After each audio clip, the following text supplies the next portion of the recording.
Class 10th विज्ञान, और विज्ञान का ये पहला चैप्टर है जैव प्रक्रम, लाइफ प्रोसेस।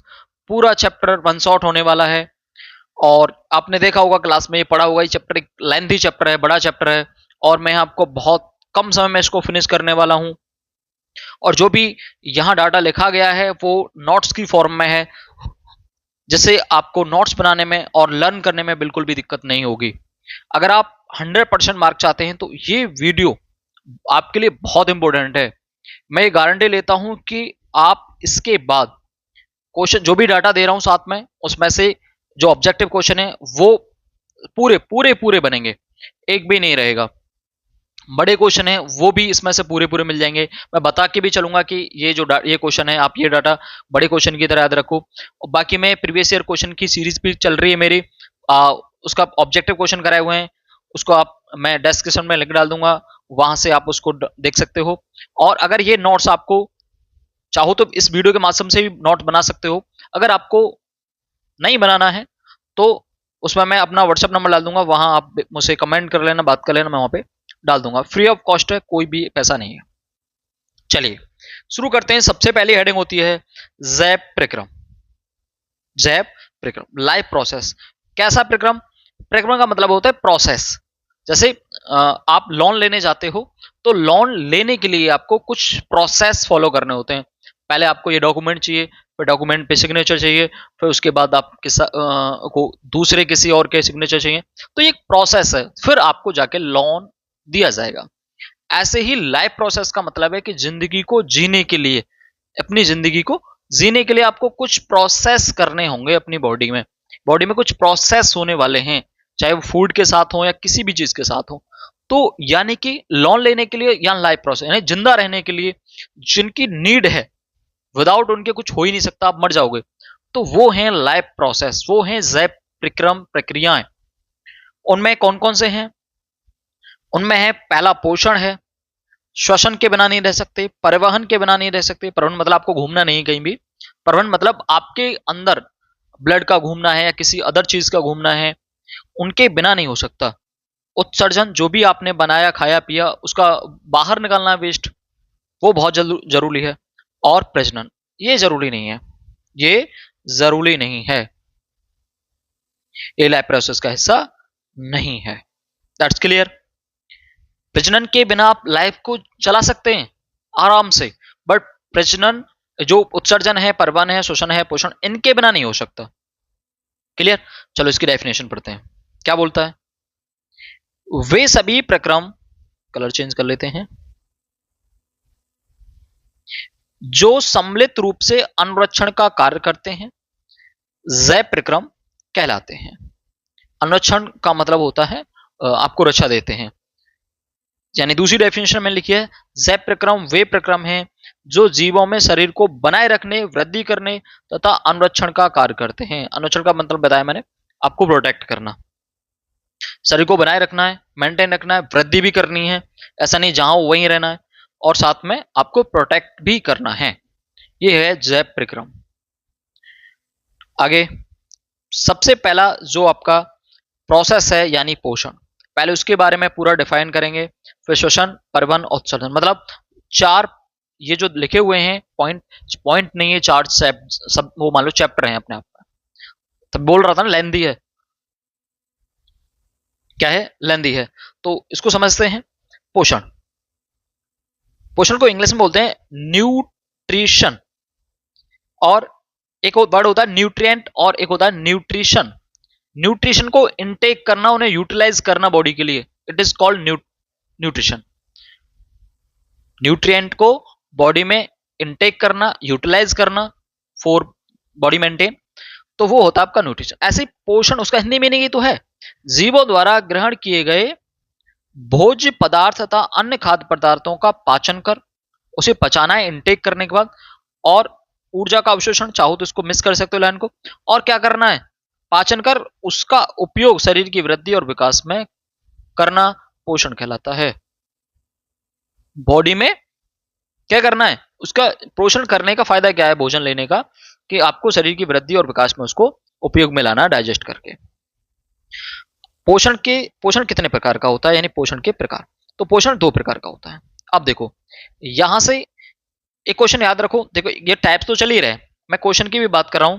पेपर में आता है स्वपोषण और परपोषण में अंतर लिखिए, तो एक क्वेश्चन ये बन रहा है। क्वेश्चन भी साथ के साथ बना के चल रहा हूं आपके। या पोषण के कितने प्रकार हैं, पोषण को डिफाइन करने के लिए आता है तो पोषण की डेफिनेशन, पोषण के प्रकार। 2 नंबर में आता है तो लास्ट 6 से 7 लाइन 8 लाइन काफी है, और 6 नंबर में आता है तो लगभग 1.5-2 पेज कम से कम चाहिए।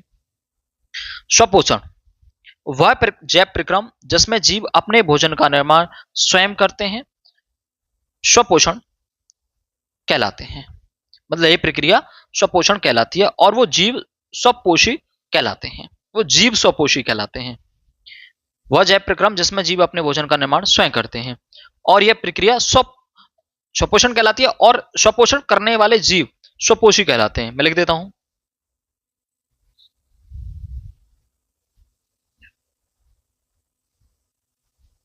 स्वपोषण करने वाले जीव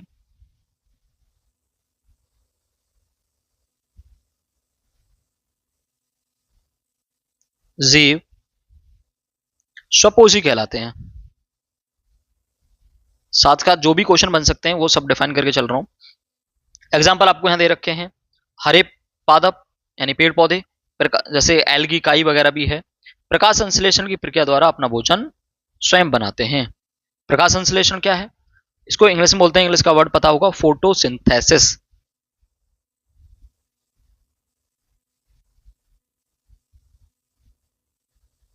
फोटोसिंथेसिस स्वपोषण हो गया। उसके बाद दूसरा होता है परपोषण।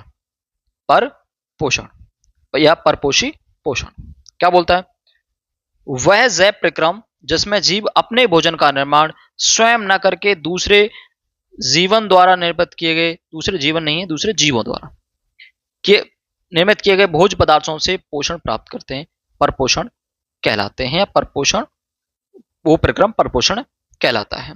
जीवों में परपोषण को 3 भागों में बांटा गया है। जब सिर्फ अंतर आएगा तो आप 2 नंबर में सिर्फ इतना ही लिखना, आगे प्राणी संभोजी है इनको डिफाइन मत करना। जो परपोषण है उसको 3 भागों में डिवाइड किया गया है। कौन कौन से हैं, पहला है प्राणी संभोजी। ये क्या है, वह जैव प्रक्रम जिसमें जीव अपने भोजन को ठोस रूपों में ग्रहण करते हैं।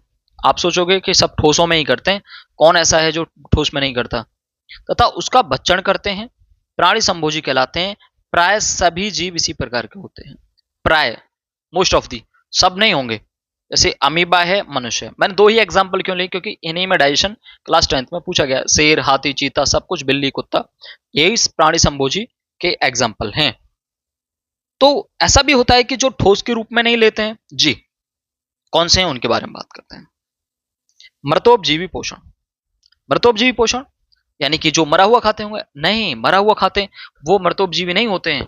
आप इसमें मृतोपजीवी में गिद्ध को नहीं रख सकते हो, गिद्ध सड़ा हुआ मांस खा लेता है ना, वल्चर, उसको नहीं रख सकते आप इसमें, चील को इसमें नहीं रख सकते।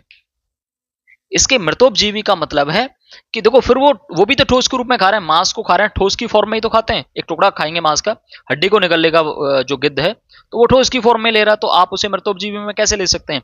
मृतोपजीवी का मतलब है वे ऐसा जैव प्रक्रम जिसमें जीव अपने भोजन प्राप्ति के लिए दूसरे मृतोपजीवियों के अवशेषों, उत्सर्जी पदार्थों पर निर्भर रहते हैं, मृतोपजीवी पोषण कहलाते हैं। यहां इस लाइन ये पूरा डिफाइन नहीं करती, थोड़ा सा मैं इसमें एक्स्ट्रा बताता हूं कि ऐसे जीव यानी ऐसा प्रोसेस जिसमें जीव अपने भोजन को बाहर ही उसको पचाकर, गलाकर तब उसका पाचन करते हैं। यानी कि हम जो खाते हैं वो अंदर डाइजेस्ट करते हैं। ये जो जीव होते हैं मृतोपजीवी, ये अपनी बॉडी से एंजाइम रिलीज करते हैं और बाहर जो भी मटेरियल पड़ा हुआ है उस पर छोड़ते हैं, वो गलता है, वहां सड़ता है, उसके बाद वो बाहर डाइजेस्ट होने के बाद बॉडी में अंदर पहुंचता है। समझ रहे हो बात को, कि ये बाहर छोड़ेंगे। जैसे कोई चीज जीव मर गया है, आपने देखा होगा उसमें कीड़े पड़ जाते हैं। कीड़े पड़ने का मतलब वो कीड़े ही क्या है, मृतोपजीवी, जो मरे हुए को खा रहे हैं। अब मरे हुए को वो सीधा मांस का टुकड़ा नहीं खाते हैं, वो क्या करते हैं, पहले बॉडी को गलाते हैं। तुमने देखा होगा कि जब कोई भी बॉडी सड़ती है तो पहले वो फूल जाती है, गलती है, पहले वो सड़ने का मतलब गल रही है।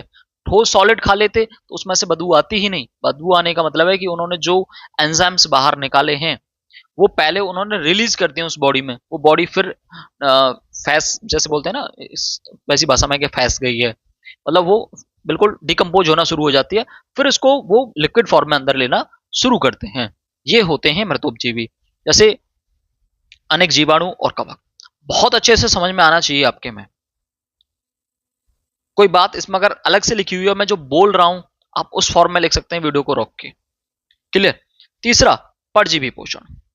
तीन हुए, जो ठोस खाते हैं, दूसरा लिक्विड खाते हैं, बाहर डाइजेस्ट करते हैं, और परजीवी। ये परजीवी ना तो मारते हैं जीव को, मार सकते हैं अगर ज्यादा जनसंख्या में हो जाते हैं, बट ये क्या करते हैं कि दूसरे जीव पर डिपेंड रखते हैं, उसको हल्का नुकसान पहुंचाते हैं। कैसे? वे जैव प्रक्रम जिसमें जीव अपने भोजन प्राप्ति के लिए दूसरे जीवित जीवों पर निर्भर रहते हैं, वे अपने भोजन को जीवित जीवों के बाह्य आंतरिक भागों से प्राप्त करते हैं। दो वर्ड हैं, बाह्य और आंतरिक, दोनों से ही प्राप्त करते हैं, परजीवी पोषण कहलाते हैं। जू है, जू अंदर से तो नहीं लेती है, बाहर के बाहरी पार्ट से लेती है, जो जैसे कलीली, डींगर, मच्छर, मच्छर तो लगे, डींगर। अच्छा, जू हो गया। कलीली देखे होंगे जानवर पर लगी रहती है, बाहर से ब्लड को सक कर रही है। मच्छर, क्या ये पूरा कोई किसी चीज को खा रहा है? इसने मच्छर आया, मच्छर ने अगर हाथ पे बैठा और हाथ पे से एक मांस का टुकड़ा तोड़ ले गया? नहीं होता है ना। क्या होता है, सिर्फ आया और उसने वहां से ब्लड को सक करना शुरू किया। फीताकृमि होते हैं, फीताकृमि जो पेट के अंदर पाए जाने वाले कीड़े होते हैं। भाई पेट में भी तो कीड़े पाए जाते हैं, वो क्या कर रहे हैं? मारते तो है नहीं, बहुत दिन से पेट में कीड़े हैं तो कोई दिक्कत नहीं है, परेशानी है, पेट खराब चल रहा है, वो भी हो रही है, बट ऐसा नहीं है डेड हो जाओगे, दबा ले लो निकल जाएंगे, खत्म। वो अंदर से खा रहे हैं, तो आंतरिक और बाहर, बाहर से। ये तो ये कौन डिवाइड हुए? ये तीनों डिवाइड हुए, परपोषी पोषण का डिफाइन हुआ ये। क्लियर। अब हम वापस से, जैसे प्रकाश संश्लेषण की जो यहाँ हेडिंग है, इसका मतलब है कि हम स्वपोषी पोषण जो है उसमें पढ़ रहे हैं हरे पेड़ पौधों को, कि वो अपना भोजन कैसे बना रहे हैं। तो वो सब बनाने का प्रकाश संश्लेषण की, मैंने बोला था फोटोसिंथेसिस की मदद से बनाते हैं। पेपर में आता है प्रकाश संश्लेषण पर प्रकाश डालिए या प्रकाश संश्लेषण पर संक्षिप्त टिप्पणी दीजिए। 6 नंबर में आ जाता है। 6 नंबर में आता है तो अच्छा खासा लिखना है, और 2 नंबर में आता है तो सिर्फ प्रकाश संश्लेषण की डेफिनेशन और उसकी रिएक्शन लिख देनी है। पढ़ लेते हैं क्या बोलता है। प्रकाश संश्लेषण एक जैव रासायनिक प्रक्रिया है। यहां से एक क्वेश्चन बन गया, जहां टिक लगा दूं बन गया। पूछता है प्रकाश संश्लेषण कैसी प्रक्रिया है, भौतिक या केमिकल? तो ध्यान रख लेना, प्रकाश संश्लेषण एक रासायनिक प्रक्रिया है, केमिकल रिएक्शन है। पहला क्वेश्चन ऐसे बता रहा हूं जो ऑब्जेक्टिव क्वेश्चन बनते हैं, जिसको द्वारा हरे पादप तथा पेड़ पौधे सूर्य के प्रकाश, पहला प्रकाश, क्लोरोफिल, जल और CO2 की उपस्थिति में अपने भोजन का निर्माण करते हैं, प्रकाश संश्लेषण की क्रिया कहलाती है। क्वेश्चन पूछता है कि वो कौन कौन से प्रोडक्ट हैं जिनको लेकर जो पौधा है वो भोजन बनाता है। कौन कौन से हैं? क्लोरोफिल है, प्रकाश है, जल है और CO2 है। यानी वो 4 ऑब्जेक्ट हैं, 4 कंपाउंड हैं, 4 फूड हैं जिनको लेकर अपना भोजन बनाता है। प्रकाश संश्लेषण की प्रक्रिया में ऑक्सीजन उप उत्पादन के रूप में स्रावित होती है। ऑक्सीजन क्या निकलती है? यहां जो बाहर निकालने वाला जो वेस्ट है ना, जो पौधा है जब वो वेस्ट निकाल रहा है, जैसे हम जब सांस लेते हैं तो CO2 बाहर निकाल रहे हैं, वो अपने लिए इंपॉर्टेंट है ही नहीं, वो हमारा वेस्ट प्रोडक्ट है। ऐसे इनका जो उप उत्पादन है वो ऑक्सीजन है, और भी चीजें निकलती, बट ऑक्सीजन जो मोस्ट ऑफ दी इंपॉर्टेंट है अपने लिए, सबसे इंपॉर्टेंट है। क्या है? सबसे इंपॉर्टेंट है ऑक्सीजन अपने लिए। ऑक्सीजन नहीं, जैसे जल ही जीवन है ऐसे ही ऑक्सीजन ही जीवन है। प्रकाश संश्लेषण की रिएक्शन मोस्ट इंपॉर्टेंट क्या क्या? CO2, H2O, अभी ये 6 बार कुछ मत लगाना, 6 CO2 मतलब O, CO2 H2O से 6H12O6 ग्लूकोज का फॉर्मूला, H2O जल और O2 ऑक्सीजन। यानी कि CO2 और H2O ये दोनों आपस में मिले। यहां इसमें एक चीज रह गई है, यहां लिखना था प्रकाश, जो ये एरो बन रहा है ना इसको थोड़ा लंबा करके प्रकाश, और नीचे क्लोरोफिल लिख देते हैं, इसमें लिख देना क्लोरोफिल। तो ये ग्लूकोज का फॉर्मूला है, H2O जल निकला और O2, मतलब प्रकाश संश्लेषण में जल भी बाहर निकलता है और ऑक्सीजन भी। वेपर भी निकलती है ना उसमें, तो ये आपको याद रखना है। क्वेश्चन आता है सीधा, प्रकाश संश्लेषण के लिए आवश्यक कच्ची सामग्री क्या है? क्या है? मैंने पहले चार बताया, क्लोरोफिल है, प्रकाश है, CO2 है और वाटर है, चार। अब इनके फंक्शन पढ़ लेते हैं। क्लोरोफिल क्या फंक्शन करता है? यह प्रक्रिया पत्तियों को कोशिकाओं में उपस्थित हरित लवक में होती है। कौन सी? प्रकाश संश्लेषण की। किसमें होती है? हरित लवक में। पत्तियों का रंग क्लोरोफिल के कारण ही हरा होता है। यह प्रकाश को सोख लेता है, सोख लेता है, एब्जॉर्ब द लाइट। कौन? क्लोरोफिल। इसका फंक्शन है कब? प्रकाश संश्लेषण के दौरान। बाद में क्लोरोफिल पौधे को हरा रखता है। क्या रखता है? उसको हरा रखने में मदद करता है। तीसरा, अगर क्लोरोफिल की डिफिशियंसी हो जाती है, कमी हो जाती है, तो उसको कैसे इंक्रीज किया जा सकता है? उसके लिए एक मिनरल है Mg, मैग्नीशियम। आप उसको पौधे को दे दो, फिर से हरा हो जाएगा। आपके जैसे धान में जब जो पौध होती है वो जब पीली पड़ जाती है तो व्हाइट कलर का आता है मैग्नीशियम मार्केट से, 1 किलो का पैकेट 40-45 रुपए का था। आप उसे लगा दो, ग्रीन हो जाएगी वापस से। मैग्नीशियम की कमी से पत्ता पीला होगा, पीला होने का मतलब मैग्नीशियम की कमी। मैग्नीशियम डालो, क्लोरोफिल कंप्लीट होगा, क्लोरोफिल होने का मतलब हरा हो गया। दूसरा, सूर्य प्रकाश क्या करता है? फोटोसिंथेसिस। क्वेश्चन आता है फोटोसिंथेसिस के दौरान प्रकाश किस में चेंज होता है? तो प्रकाश जो है वो सौर ऊर्जा में चेंज हो जाता है। CO2, प्रकाश संश्लेषण प्रक्रिया के दौरान क्रिया के लिए पौधे CO2 वायुमंडल से प्राप्त करते हैं। मतलब कहां से प्राप्त होती है उसकी बात कर रहा है। मुझे तो लग रहा था ये वीडियो छोटी होगी, बट अभी तक मैं इतना ही समझा पाया हूं और लगभग 15-16 मिनट हो गई। समझ में आना चाहिए, वीडियो लेंथी हो सकती है थोड़ी, बस मैं पढ़ता चला हूं तो वीडियो छोटी भी हो जाएगी। जल, जल का क्या फंक्शन है? जल मतलब फंक्शन नहीं, सॉरी, ये कहां से गेन किया जा रहा है? ये गेन की बातें हो रही हैं। तो अभी तो हम आगे बात करेंगे जल का होता क्या है, CO2 क्या किस में चेंज हो जाती है, जो अगली वाली हेडिंग है, जैसे ये लिखी हुई है, प्रकाश संश्लेषण के दौरान निम्नलिखित घटनाएं होती हैं, उसमें आएगा ये। इसमें है कि पौधा जो जल है वो अपनी जड़ों की सहायता से मृदा से प्राप्त कर लेता है। ठीक है। अब क्या क्या फिनोमेना होते हैं, क्या क्या घटनाएं होती हैं? नंबर 1, सूर्य प्रकाश ऊर्जा सौर ऊर्जा में रूपांतरित हो जाती है। दूसरा, जल का क्या होता है? जल के अणुओं का हाइड्रोजन तथा ऑक्सीजन में अपघटन हो जाता है। हाइड्रोजन ऑक्सीजन में अपघटन। CO2 का कार्बोहाइड्रेट में अपचयन हो जाता है। सीधा याद रखना है, प्रकाश ऊर्जा को क्लोरोफिल द्वारा अवशोषित कर लिया जाता है। ये फिनोमेना होते हैं, याद रखने हैं तुम्हें। एक क्वेश्चन सीधा बना, प्रकाश संश्लेषण के दौरान होने वाली घटनाओं का वर्णन कीजिए। सीधा था, प्रकाश संश्लेषण पर प्रकाश डालिए, प्रकाश संश्लेषण को संक्षिप्त में समझाइए। वो 1-2 नंबर में क्वेश्चन आता है, वो समझा दिए, डायग्राम दिया गया इसका। आगे वाष्पोत्सर्जन, ये क्या है? कुछ भी नहीं, पानी का भाप में बदलना। पदार्थ के वायवीय भागों से वाष्प के रूप में होने वाली जल हानि को वाष्पोत्सर्जन कहते हैं। मतलब पौधे के वायवीय भागों से, जहां से वो एयर वगैरह, स्टोमेटा बोलते हैं उसको, वहां से जल हानि को वाष्पोत्सर्जन कहते हैं। तो वाष्पोत्सर्जन को प्रभावित करने वाले वातावरणीय कुछ कारक आपसे पूछ सकता है, मतलब किस किस से जो वाष्पोत्सर्जन बढ़ सकता है और घट सकता है। तो वायुमंडलीय आर्द्रता, अगर मौसम में पानी की मात्रा ज्यादा है, ह्यूमिडिटी ज्यादा है, जैसे बारिश का मौसम है तो उस समय पानी कम उड़ेगा पौधे से।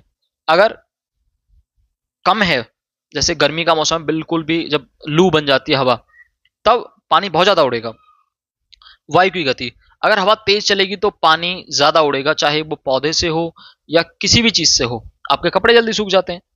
वाष्पोत्सर्जन तो हर जगह से हो रहा है ना। तापमान, टेम्परेचर ज्यादा होगा तो वाष्पोत्सर्जन ज्यादा होगा, कम होगा तो कम होगा। प्रकाश की तीव्रता, प्रकाश की तीव्रता का मतलब है कि अच्छी धूप पड़ रही है तो ज्यादा, कम धूप पड़ रही है तो कम। पौधों में वाष्पोत्सर्जन का महत्व, पौधों में वाष्पोत्सर्जन का बहुत अच्छा महत्व है।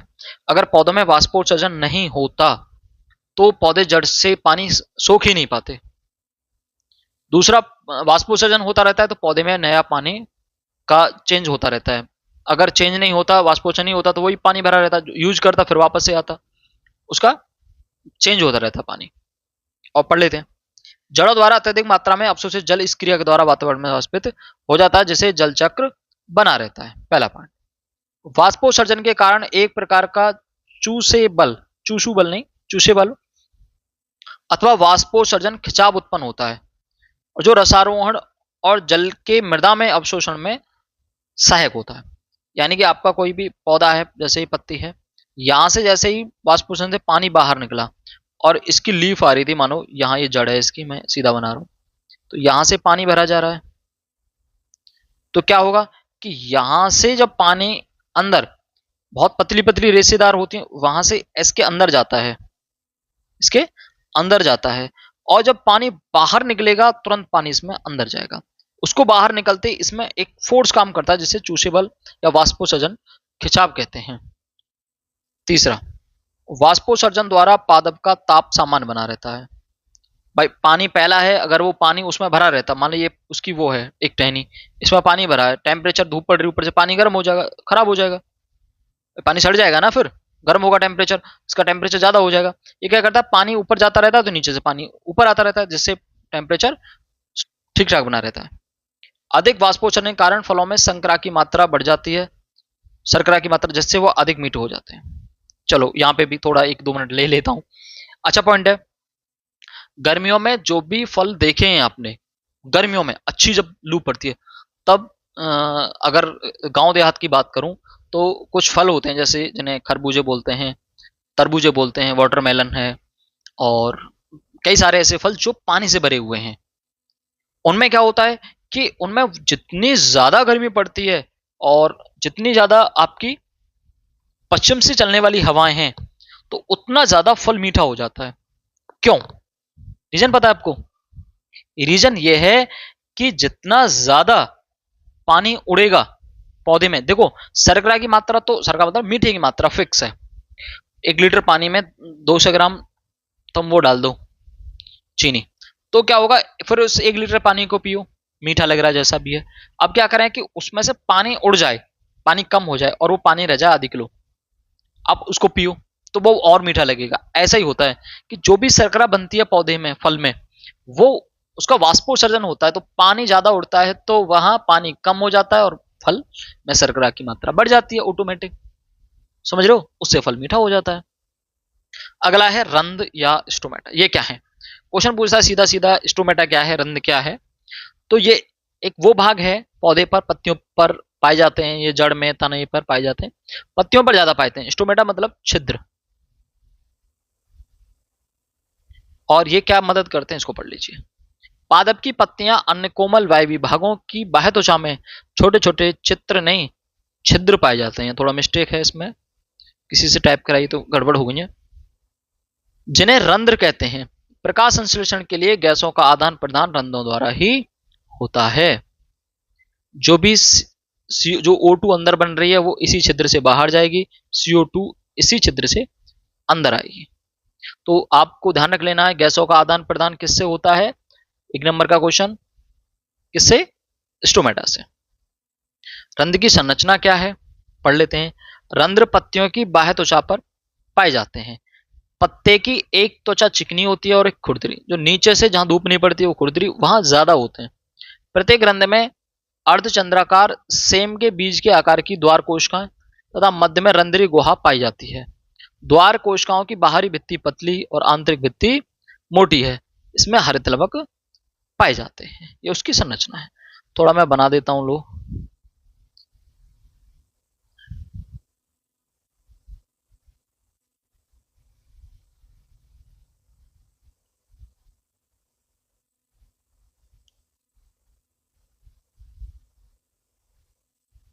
इस तरह की संरचना है। तो ये जो मैंने बनाए हैं, इस तरह की जो शेप बनाई है, इन्हें बोलते हैं हम द्वार कोशिकाएं। इनको दोनों को, ये और ये क्या है? द्वार कोशिका। और बीच में जो होल दिखाई दे रहा ना, बोला है मध्य में रंध्रीय गुहा पाई जाती है, इट इज कॉल्ड स्टोमेटा, छिद्र।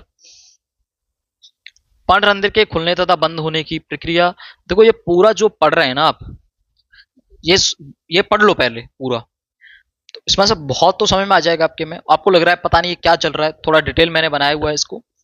इसके बाद में जैसे क्वेश्चन में पेपर्स में सीधे सीधे क्वेश्चन आते हैं, उसी के हिसाब से मैंने क्वेश्चन डाले हुए हैं, वीडियो हैं, और वो आपको देख लेना, चैनल पे मिल जाएंगे। और आगे मैं डालता रहूंगा, क्योंकि अभी तो पेपर में थोड़ा टाइम है, तो मैं वो डालता रहूंगा। आप देखते रहना, चैनल को सब्सक्राइब कर लेना, फॉलो कर लेना, देखते रहना कि कब वीडियो आ रही है, और उसको तुरंत ही देखना है आपको, और अपने फ्रेंड सर्कल में आपको शेयर करना है। आपको 100 में से 100 नंबर लेकर आने हैं साइंस में। मुझे नहीं पता कि बाकी सब्जेक्ट में कितने आ रहे हैं, बट मैं जो पढ़ा रहा हूं उसमें 100 में से 100 आएंगे आपके। पांडरंध्र के अभी पढ़ लो, फिर दिखाऊंगा तुमने क्या पढ़ा और इससे क्या आपने मेरी वीडियो से क्या पाया। पांडरंध्र के खुलने तथा बंद होने की क्रिया विधि, कैसे ये स्टोमेटा, इसको स्टोमेटा बोलते हैं, कैसे खुलता है कैसे बंद होता है। देखो ये संरचना दे रखी है स्टोमेटा की। रंध्रीय गतिविधियों द्वारा कोशिकाओं, द्वार कोशिकाओं पर निर्भर करती हैं। मतलब जो रंध्र होते हैं वो द्वार कोशिकाओं पर निर्भर करते हैं। अगर द्वार कोशिका बंद होगी तो रंध्र बंद होगा, द्वार कोशिका बंद नहीं होगी तो रंध्र भी बंद नहीं होगा। आप समझो कैसे कहना चाह रहा है। जब प्रकाश संश्लेषण के लिए CO2 की आवश्यकता नहीं होती तब पौधे इन छिद्रों को बंद कर लेता है। भाई जब CO2 चाहिए ही नहीं तो हमें रंध्र को खोल के रखना क्या है, पानी उड़ेगा ज्यादा। छिद्र का खुलना और बंद होना द्वार कोशिकाओं का एक कार्य है। ये जो दिख रही है आपको, इनका कार्य है। द्वार कोशिकाओं में जब जल अंदर आता है तो वो फूल जाती हैं और रंध्र का छिद्र खुल जाता है। इसी तरह जब द्वार कोशिकाएं खुलती हैं तो छिद्र बंद हो जाते हैं।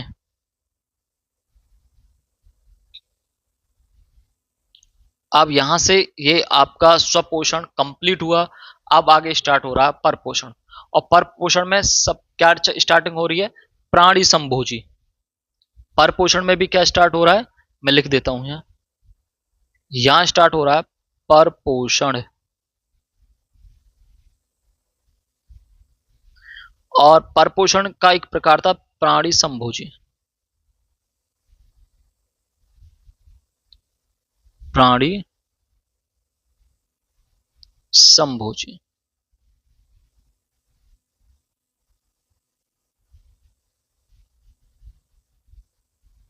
ये प्राणी संभोजी में था अमीबा में। मैंने लिखा था ना प्राणी संभोजी, अमीबा और मनुष्य लिखे थे, तो अमीबा पढ़ना है हमें। अमीबा क्या है, अमीबा एक कोश की जीव है। एक कोश की का मतलब जिसमें सिर्फ एक कोश का हो। अगर मैं अपनी बॉडी की बात करें तो इसमें मिलियंस ऑफ सेल हैं, बहुकोश की है, बहुत सारी कोशिकाएं हैं, और अमीबा में सिर्फ एक कोशिका होती है। एक कोशिक जीव होने के कारण पोषण के लिए अमीबा में पाचन अंग अनुपस्थित होते हैं। एक तो अमीबा एक कोशीय और इसमें कोई पाचन अंग नहीं होते। भाई एक कोश की होगा तो क्या अंग बनेंगे, एक अंग बनने के लिए पहले ऊतक चाहिए, फिर ऊतकों से अंग बनते हैं, कोशिकाओं से ऊतक, ऊतक से अंग, और यहाँ एक ही कोशिका है तो अंग कहां से बने, इसमें सीधा एक ही है। और इसकी स्ट्रक्चर क्या है अमीबा की, कुछ भी बना दो। ये लो, ये बन गया अमीबा, ये भी अमीबा है, ये भी अमीबा है। अमीबा की कोई भी शेप फिक्स नहीं होती, वो कुछ भी चाहे कुछ भी बन जाता है, तो आप भी कुछ भी बना सकते हैं। अब ये पूछता है इसमें चरण क्या है, इसके स्टेप क्या है। तो सबसे पहले अंतःग्रहण होता है, भोजन बाहर से अंदर लिया जाएगा।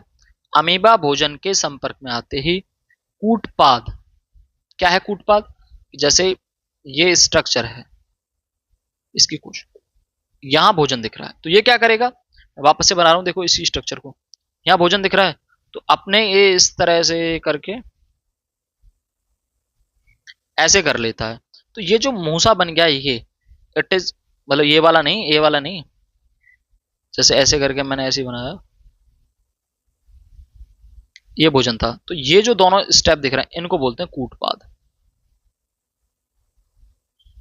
पादप की सहायता से इसे घेर लेता है, अभी घेर ही तो रहा था। खाद्य कण के विपरीत किनारों पर संगलित होकर खाद्य रिक्तका बनाता है जिसे जीव द्रव में डाल लेता है। यहां देख लो स्टेप, ये भोजन था, इसकी तरफ इसने ऐसे करके बढ़ाया अपना मुंह, और ये बीच में आ गया, फिर और बड़ा, इसको चारों तरफ से बंद कर लिया। फिर क्या होगा, इसमें ये डाइजेस्ट हो जाएगा, एंजाइम छोड़ देगा, और इसमें यहाँ ये घुल जाएगा। ये जो खाली जगह बनी है जब अंदर होने के बाद, इसे बोलते हैं खाद्य रिक्तका या फूड वैक्यूल। आगे जी, उसको ले लिया अंदर, अब पाचन कैसे होगा जी। खाद्य रिक्तका में ट्रिप्सिन, पेप्सिन और एमाइलेज एंजाइम की मदद से अंतः कोश की पाचन संपन्न होती है। क्या करता है अमीबा? ट्रिप्सिन, पेप्सिन, एमाइलेज छोड़ देता है, फिर क्या होता है? वो डाइजेस्ट होता है, फिर अवशोषण होगा डाइजेस्ट का। खाद्य रिक्तका में पचा हुआ भोजन एंडोप्लाज्मा में विसरित हो जाता है, उसके अंदर चला जाता है, कोई नस तो है नहीं। स्वांगीकरण, अवशोषित पदार्थ जीव द्रव का हिस्सा बन जाता है और इसे स्वांगीकरण कहते हैं। बहिक्षेपण मतलब क्या बाहर निकाल रहा है? तो बाहर निकालने के लिए कोई विशेष अंग तो है नहीं अपनी तरह, कहीं से भी छोड़ दो। अपचित खाद्य शारीरिक सतह द्वारा अमीबा के शरीर के बाहर निकाल दिया जाता है, शारीरिक सतह से, कहीं से भी, यहां से छोड़ दो, यहां से निकाल दे, यहां से निकाल दे, कोई फर्क ही नहीं है। बस इतना सा है अमीबा पाचन। इसके बाद स्टार्ट होता है मनुष्य में पोषण की विभिन्न अवस्थाएं या मनुष्य में पाचन। पहले अंतःग्रहण होगा, इसमें भी पाचन होगा, सेम वही होगा, अवशोषण, स्वांगीकरण और बहिक्षेपण, 5 प्रोसेस होने वाले हैं। अब इनमें खाना कहां से कहां जाएगा ये हमें समझना है। अंतःग्रहण में इसके अंतर्गत भोजन को मुख में लेकर भोजन को चबाना, आमाशय में भोजन की लुगदी करना, आहार नाल में क्रमांकुंजन गति के कारण भोजन को आगे खिसकाना आदि सम्मिलित हैं। भोजन आपके मुंह में चबाया, चबाकर उसको नीचे सटका, चटकने के बाद वो किस में पहुंचता है? ये है आपका आहार नाल, यानी कि आपका पेट, उसमें सॉरी आमाशय यानी कि आपका पेट उसमें पहुंचता है। और उसमें पहुंचने के बाद आगे कोई मशीन तो है नहीं पीछे से डंडा लगा रही है या आप डंडा लगा रही हो, कोई खींच रहा है। भोजन पेट में गया और पेट से फिर बाहर जाना है, तो वहां तक जाकर जाता कैसे है? एक वो होती है, मूवमेंट होती है, जिसको पेरिस्टाल्टिक मूवमेंट या क्रमाकुंचन गति कहते हैं। याद रख लेना एक नंबर में। किसके भोजन आगे किस गति के की वजह से आगे बढ़ता है? तो क्रमाकुंचन गति से आगे बढ़ता है। आगे पाचन में क्या होगा भैया? इसके अंतर्गत जटिल पदार्थ, बड़े अणुओं, यानी कि जो आपने खाया था वो बड़े बड़े पार्टिकल्स हैं, तो पाचन कुछ भी नहीं है। बड़े अणुओं को छोटे एंड सिंपल में चेंज करना पाचन है। का सरल पदार्थों छोटे अणुओं में पाचन ग्रंथियों द्वारा स्थापित एंजाइमों की सहायता में बदल जाते हैं, मतलब छोटे अणुओं में बदल जाते हैं एंजाइमों की सहायता से। उसके बाद अवशोषण। अवशोषण में क्या है? जो भी पचाया उसको अंदर डाल लो। पचे हुए भोजन, अम्ल, ग्लूकोज, वसा आदि का अवशोषण छोटी आंत में उपस्थित दीर्घ रोमों की सहायता से होता है। उसके पश्चात इन सभी पादपों को शरीर की कोशिकाओं और ऊतकों में भेज दिया जाता है। क्या बोल रहा है? आपने यार जो भी खाया था उसमें क्या था? फैट होगा, चिकनाई होगी, उसमें प्रोटीन होगी, होगी नहीं होगी, उसमें आपका ग्लूकोज यानी कार्बोहाइड्रेट रहा होगा। तो इनको क्या करना था? ये सब पच के बाहर निकला और इनको क्या किया फिर अंदर छोटी आंत में, देखो कंप्लीट पाचन होता है छोटी आंत में, फिर छोटी आंत में जाने के बाद दीर्घ रोमों, यानी विली बोलते हैं इंग्लिश में, ध्यान रख लेना।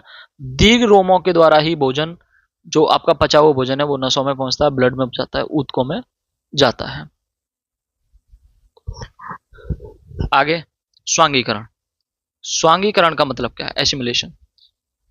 पचे हुए पदार्थ कोश की जीव द्रव में पहुंचने के बाद उसी में विलीन हो जाते हैं, जैसे स्वांगीकरण कहते हैं। आपके जो डाइजेस्ट हुआ, ब्लड में पहुंचा, ब्लड के बाद वो सेल में पहुंचा। मल विसर्जन या विक्षेपण। पाचन होने के बाद जो भी वेस्ट मटेरियल बचा वो बड़ी आंत में जाता है और बड़ी आंत से फिर वो बाहर सुबह मॉर्निंग में निकल जाता है। इट इज कॉल्ड बहिक्षेपण। क्या कहलाता है? बहिक्षेपण। आगे अब हमें ये पढ़ना है मनुष्यों में पाचन, मतलब वो भी मनुष्यों में पाचन था बट वो 5 स्टेप थे, वो अलग क्वेश्चन आएगा, ये अलग क्वेश्चन आएगा। पूरा एक ही डाटा नहीं है, 6 नंबर में इतना नहीं लिखना है। स्पेशल बोलेगा कि मनुष्य में होने वाले चरणों को समझाइए। अब मनुष्य में पाचन की क्रिया को समझाएगा तो ये लिखना है, और इसके बाद में वो जो क्वेश्चन कराऊंगा उसमें अलग से लिखा दूंगा कि ये लिखना है तुम्हें। यहां तो बस तुम एज ए डाटा इसको पढ़ते रहो, समझते रहो, ठीक है। पाचन का अर्थ ग्रहण किए गए जटिल बड़े अणुओं को सरल छोटे अणुओं में खंडित करना पाचन कहलाता है। छोटी एडिंग पाचन की। मनुष्य में पाचन क्रिया के लिए पाचन तंत्र उपस्थित होता है, पूरा डाइजेस्टिव सिस्टम होता है। पाचन तंत्र के विभिन्न अंग होते हैं जिसमें भोजन का पाचन एक क्रमबद्ध तरीके से होता है, और उसके ये अंग ये आहार नाल, पूरी आहार नाल होती है, इसमें सब आ जाते हैं अंदर, छोटी आंत, बड़ी आंत, सब कुछ। मानव की आहार नाल लगभग 8 से 10 मीटर लंबी होती है। यह मुख द्वार से गुदाद्वार तक, आपके माउथ से एनस तक कंप्लीट फैली हुई होती है। इसका विभिन्न भागों में व्यास अलग अलग होता है, कहीं ये चौड़ी होती है, कहीं ये पतली होती है। कार्यकी के आधार पर इसमें निम्न भाग होते हैं। मुख एवं मुख गुहा, यह भोजन नली का अग्रभाग है। मुख गुहा ऊपर तथा नीचे जबड़े के मध्य स्थित होता है। मुख से स्टार्ट कर रहे हैं, आपका डाइजेशन मुख से स्टार्ट होता है। क्वेश्चन आता है कहां से स्टार्ट होता है। इसी के द्वारा भोजन का अंत ग्रहण किया जाता है, अंदर की तरफ लिया जाता है। इसके पश्चात दांत भोजन को पीसते हैं। जीभ, जीभ मुख गृहिका में पाई जाती है, जो भोजन के स्वाद का अनुभव करती है। दूसरा, यह भोजन को चबाने, लार मिलाने का काम करती है। आपने जो खाया उसको मिलाती है पूरे में, और भोजन को निगलने तथा बोलने में सहायक होती है। लार ग्रंथियां, ये क्या काम करती हैं? पहले यहां से एक क्वेश्चन बनाओ। लार ग्रंथियां 3 जोड़ी पाई जाती हैं मुख में, 3 जोड़ी लार ग्रंथियां पाई जाती हैं। एक और क्वेश्चन बनाओ। लार में उपस्थित टाइलिन, तो मुख में, उसमें लार में कौन सा एंजाइम पाया जाता है? टाइलिन। टाइलिन एंजाइम मंड यानी स्टार्च को शर्करा में बदल देता है। यहां से फिर एक और क्वेश्चन कि मुख में सबसे पहले किसका पाचन होता है? किसका? मंड यानी स्टार्च का पाचन होता है। और किसमें ट्रांसफर होता है? वो शर्करा में। मुख गुहा से निकलने वाली लार भोजन को निगलने, कार्बोहाइड्रेट को पाचन पचाने में भाग लेती है। वही हम बात कर रहे थे जिसकी मंड की। ग्रसनी, ग्रसनी क्या है? जो आपका मुख से लेकर आमाशय तक का भाग है, जो एक मतलब मुंह से लेकर सटकने के बाद वो पेट में जहां तक जाएगा वो पूरी पाइप, मुख गुहा का पिछला भाग ग्रसनी कहलाता है। इसके अंतिम भीतरी छोर पर निगल द्वार होता है, जो भोजन को ग्रसनी से ग्रसका या ग्रासनली में पहुंचाता है। ग्रसका या ग्रासनली क्या है? निगल द्वार तथा भोजन ग्रसका ग्रासनली में आता है। इसमें देखो इंपोर्टेंट क्वेश्चन, इसमें कोई पाचक ग्रंथि नहीं होती है, कोई भी डाइजेस्टर ग्लैंड नहीं है इसमें, जिससे यहां कोई पाचन क्रिया नहीं होती है। आपकी जो मुंह से लेकर पेट में जाने का जो प्रोसेस है उसके बीच में कोई भी डाइजेशन नहीं होता है, स्टार्ट होता है पेट से सीधा। इसके द्वारा भोजन क्रमाकुंचन गति के द्वारा आगे आमाशय में पहुंचता है। मैंने पीछे ही बताया था कौन सी गति है, क्रमाकुंचन गति। आगे आमाशय यानी कि आपका पेट, ये जे आकार की थैलीनुमा संरचना है। इसकी लंबाई चौड़ाई तो नहीं पूछता है। इसका प्रारंभिक भाग कार्डियक, मध्यम भाग फंडिक और अंतिम भाग संकरा भाग पाइलोरिक कहलाता है। इसमें जठर ग्रंथियां होती हैं, ये इंपॉर्टेंट है। क्वेश्चन आता है जठर ग्रंथि कहां पाई जाती है, तो वो पाई जाती है आमाशय में, जो पाचन हेतु जठर रस का स्राव करती है। क्वेश्चन आता है जठर ग्रंथियां क्या छोड़ती हैं? जठर रस। जठर ग्रंथियां से स्रावित जठर रस इस प्रकार है, मतलब उन जठर रस में कौन कौन से एंजाइम्स या क्या चीजें उसमें निकल रही है उसके बारे में बात कर रहा है। जठर रस, इसमें होता है हाइड्रोक्लोरिक HCl। इसके फंक्शन पढ़ेंगे क्या क्या है। पेप्सिन है एक, और एक है श्लेष्मा। देखो HCl क्या करता है, यह आमाशय में अम्लीय माध्यम तैयार करता है, क्योंकि आमाशय क्या है, वो हाइड्रोक्लोरिक क्या है, अम्ल, जिससे पेप्सिन एंजाइम कार्य कर सके। यानी कि जो पेप्सिन एंजाइम है तब ही फंक्शन करेगा जब पहले हाइड्रोक्लोरिक एसिड से आपका जो पेट का मीडियम है वो एसिडिक हो जाए। ये पॉप्सिन नहीं है, पेप्सिन ही है, पेप्सिन ही है ये वाला जो लिखा हुआ है। पेप्सिन का क्या फंक्शन है, यह प्रोटीन को पचाने का काम करता है। श्लेष्मा, इसका क्या काम है, यह आमाशय की दीवार को अम्ल से बचाता है। मतलब जो आपका आमाशय है,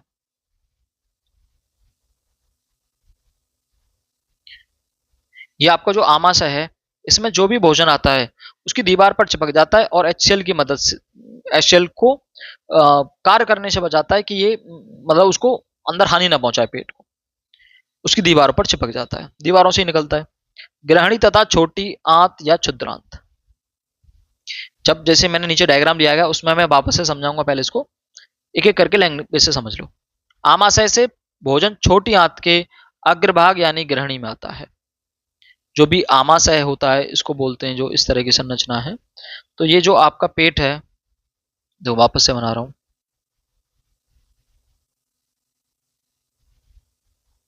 तो ये आपका आमाशय है। तो आमाशय ये वाली जो संरचना है, ये है आपकी ग्रहणी। आमाशय से भोजन जाएगा ग्रहणी में, इसका बाद फिर ये छोटी आंत बन जाती है। फिर यहां से बड़ी आंत स्टार्ट होती है, मैंने ही बना दिया है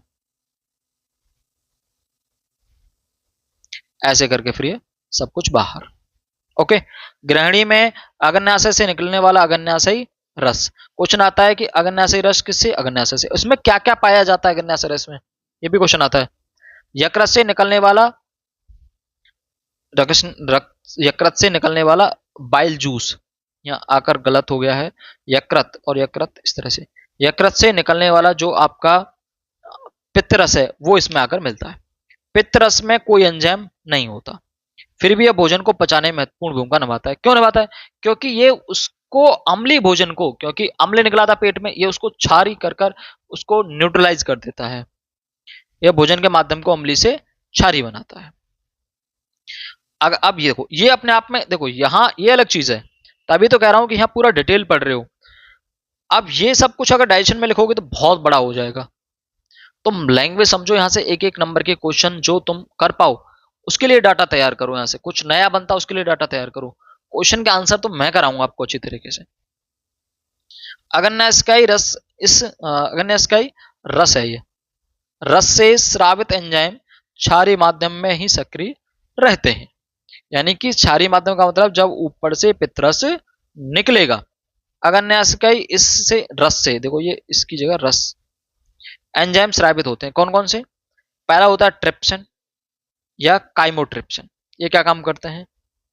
इनके द्वारा प्रोटीन का पाचन होता है। जो अपचित प्रोटीन पहले पच गई है पेप्सिन ने, यह आमाशय के आंशिक पचित प्रोटीन का पूर्ण पाचन करता है, उसको बदलता है फिर किसमें?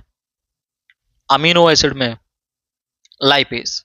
यह वसा, वास नहीं है, यह वसा है, थोड़ा सा मिसप्रिंट है। वसा का पूर्ण पाचन कर वसा को वसी अम्ल या ग्लिसरॉल में परिवर्तित कर देता है। एमाइलेज क्या करता है? कार्बोहाइड्रेट को डाइजेस्ट करता है, यह कार्बोहाइड्रेट को पूर्ण पाचन कर शर्करा में बदल देता है। कौन सा? जो मुख गुहक लार से बच गया था, क्योंकि स्टार्च तो मुख से ही पचना शुरू हो गया था। अब देखो खाना कहां जाएगा? छोटी आंत से बड़ी आंत में। बड़ी आंत या बृहद आंत, बड़ी आंत अत्यधिक चौड़ी होती है या छोटी आंत से इसकी लंबाई कम होती है। लंबाई कम होती है, चौड़ाई ज्यादा होती है। आहार नाल के इस भाग में अपच, जो डाइजेस्ट नहीं हुआ है, अपशिष्ट, जो पच गया उसमें से बचा हुआ पदार्थ, जल का अवशोषण होता है। जो भी पच गया है उसमें जो भी वाटर आया था, बड़ी आंत में आकर जल को वहां से निकाल दिया जाएगा, उस मल को सुखा दिया जाएगा, टाइट कर दिया जाएगा। बहुत ज्यादा नहीं, टाइट होने का मतलब तो आपको डाइजेस्ट, मतलब क्या बोलते हैं उसको, अरे कॉन्स्टिपेशन बोलते हैं उसको, हिंदी में मेरी ध्यान नहीं आ रहा क्या बोलते हैं उसको। तो मतलब क्वेश्चन बनेगा कि जल का अवशोषण कहाँ होता है? बड़ी आंत में। और डाइजेस्ट, जो पूरा भोजन डाइजेस्ट हो गया उसका पाचन क्या होता है? छोटी आंत में। इसके पश्चात अपशिष्ट भोजन को मलाशय में एकत्रित कर लिया जाता है। जैसे मैंने ऐसे करके एक स्ट्रक्चर बनाई थी ना, फाइनली करके यहाँ इस तरह से, तो आपके रेक्टम में सब कुछ इकट्ठा हो जाता है। और इकट्ठा होने के बाद देखो ऐसा होता, अगर ये मलाशय नहीं होता तो फिर क्या होता? आपका जो भी बचने के बाद सीधा आता और फिर आप तुरंत ही क्या होने जाते? फ्रेश होने जाते। तो वो मल इकट्ठा होता रहता है जिसको आप समय समय पर बाहर करते रहते हो। कुछ समय पश्चात इस एकत्रित अपशिष्ट पदार्थ को गुदाद्वार द्वारा बहिक्षेपण कर दिया जाता है। अब देखो यकृत एक अंग है जो डाइजेशन में मदद करता है बीच में। अब यहां है, अब देखो पूरा पाचन ही चल रहा है, तो पाचन इतना बड़ा तो नहीं हो सकता। इसके लिए क्या करना है कि आपको हर पॉइंट पता रहना है। बस अब यकृत आता है तो वो यकृत के बारे में बात करेगा, तो आपको यकृत पे टिप्पणी लिखनी है, यकृत को समझ लो। यकृत मानव शरीर की सबसे बड़ी ग्रंथि है। एक क्वेश्चन लो बन गया, सबसे बड़ी ग्रंथि कौन सी है मानव की? यकृत। इसका भार लगभग 1500 ग्राम होता है, जीआर नहीं है, एम है, मिसप्रिंट है। यह उदर गुहा के डायफ्राम के नीचे, डायफ्राम क्या है? जब सांस लेने में आपकी छाती ऊपर की तरफ बढ़ जाती है तो नीचे डायफ्राम होता है, उसके नीचे होता है, आमाशय के ऊपर स्थित होता है। यह पाचन क्रिया में सहायता करने के साथ साथ अति महत्वपूर्ण फंक्शन करता है। डाइजेशन तो करता ही करता है, और बहुत सारे इसके काम हैं। क्या क्या काम है? पित्तरस को ये छोड़ता है, यकृत पित्तरस का स्रावित करता है। लो क्या करता है? यकृत पित्तरस को छोड़ता है जो आमाशय के प्रभाव को क्षार में बदल देता है। साथ ही वसा का, वास नहीं है, वसा का एमल्सीकरण भी करता है। एमल्सीकरण का मतलब है कि जब वसा का डाइजेशन होना शुरू होता है, वसा बड़े बड़े गोल गोल उनसे छोटे छोटे गोल गोल कणों में बदल जाती है, उसको एमल्सीकरण कहते हैं। यह भोजन को सड़ने से भी बचाता है और अन्य हानिकारक जीवाणु से भी रक्षा करता है। दूसरा, ये यहां से ध्यान रख लेना तीनों पॉइंटों को। ग्लाइकोजन का संचय करता है। ग्लाइकोजन का संचय का मतलब जब आपने ज्यादा खा लिया उसको ग्लाइकोजन में चेंज कर दिया। जब पाचन के पश्चात रुधिर में आवश्यकता से अधिक ग्लूको पहुंच जाता है तो यकृत कोशिकाओं द्वारा ग्लूकोज को ग्लूकोजन में बदल दिया जाता है। ग्लूकोजन में बदल दिया जाता है और ये प्रोसेस क्या कहलाती है? ग्लाइकोजन। ओके, ग्लाइकोजन क्या है? जिसमें ग्लूकोज को ग्लूकोजन में चेंज किया जाता है। अब ग्लूकोजिनोलाइसिस, रुधिर में ग्लूकोज की मात्रा कम होने पर यकृत में संचित ग्लूकोजन वापस से किसमें बदलना? ग्लूकोज। ग्लाइकोजन, ग्लूकोज का स्टोर करना, और ग्लूकोजिनोलाइसिस, उसको वापस से ग्लूकोज में चेंज करना। और ये क्या है? ग्लाइकोनिजनोसिस, लाइसिस नहीं है, ग्लाइकोनिजनोसिस। इस क्रिया में आवश्यकता पड़ने पर यकृत कोशिकाएं अमीनो अम्ल तथा वसा अम्लों की अतिरिक्त मात्रा को ग्लूकोज के भीतर संचित कर देती है। मतलब जैसे तुमने देखा होगा कि एक आदमी, मैं इस तरह से बता रहा हूं तुम्हें याद करने का, एक आदमी खाए जा रहा है और क्या हो रहा है? उसको मोटापा, मतलब उसके अंदर क्या हो रहा है? ग्लाइकोजन मतलब ग्लूकोज को ग्लूकोजन में कन्वर्ट किया जा रहा है। फिर क्या होगा कि आदमी को खाना मिलना हो गया बंद। वापस से आपकी एक्स्ट्रा ग्लूकोज मतलब जो ग्लूकोजन में संचित हो गया था उसको वापस से ग्लूकोज में ले आए। फिर क्या हुआ कि वो जो एक्स्ट्रा ग्लूकोज हमने एकत्रित करके रखा हुआ था वो भी हो गया खत्म। अब बॉडी को फिर भी ग्लूकोज की आवश्यकता है, मतलब बहुत लंबे समय से खाना नहीं मिल रहा है, कोई परेशानी हो रही है, तो उस समय क्या करेगी बॉडी? फिर वो आपकी प्रोटीन है, प्रोटीन को भी उसमें तोड़ लेगी, फैट है उसको भी तोड़ लेगी। क्या करेगी? उससे आदमी बहुत पतला सूखा सा होता चला जाएगा जब ग्लाइकोनिजनोसिस होगा। आगे, ये वसा का संश्लेषण भी करता है। यकृत कोशिकाओं में उपस्थित ग्लूकोज की अतिरिक्त मात्रा को वसा में बदलकर वसीय ऊतकों में संचित कर देता है। ये यहां से खत्म है। अतिरिक्त मात्रा को वसा में बदलकर वसीय ऊतकों में संचित कर देता है। मैं काट देता हूं इसको, और ये वसा, लो मैं इसको ठीक कर देता हूं। ये वसा था, ठीक है। चलिए आगे, यूरिया का संश्लेषण। ये ध्यान रख लेना, हमें लगता है यूरिया का संश्लेषण आपकी किडनी करती है, नहीं, किडनी उसको सिर्फ बाहर करती है, संश्लेषण नहीं करती। यकृत में यूरिया का संश्लेषण तथा विषैले पदार्थों को कम हानिकारक बनाने का कार्य होता है। हम ये देखते हैं कि जब पाचन होता है तो यकृत से होकर तो कुछ भी आता ही नहीं है, यकृत को तो टच भी नहीं करता भोजन, फिर भी लीवर, यानी यकृत का मतलब है लीवर, तो ये लीवर फिर खराब कैसे हो जाता है? लीवर खराब होने का मतलब लीवर जो हानिकारक पदार्थ हैं भोजन में उनको सक करता है, उनको अंदर खींचता है, उनको कम हानिकारक में चेंज करता है। तो क्या होगा? अगर आपने कुछ गलत खाया है तो वो उसको खाएगा तो खुद मरेगा।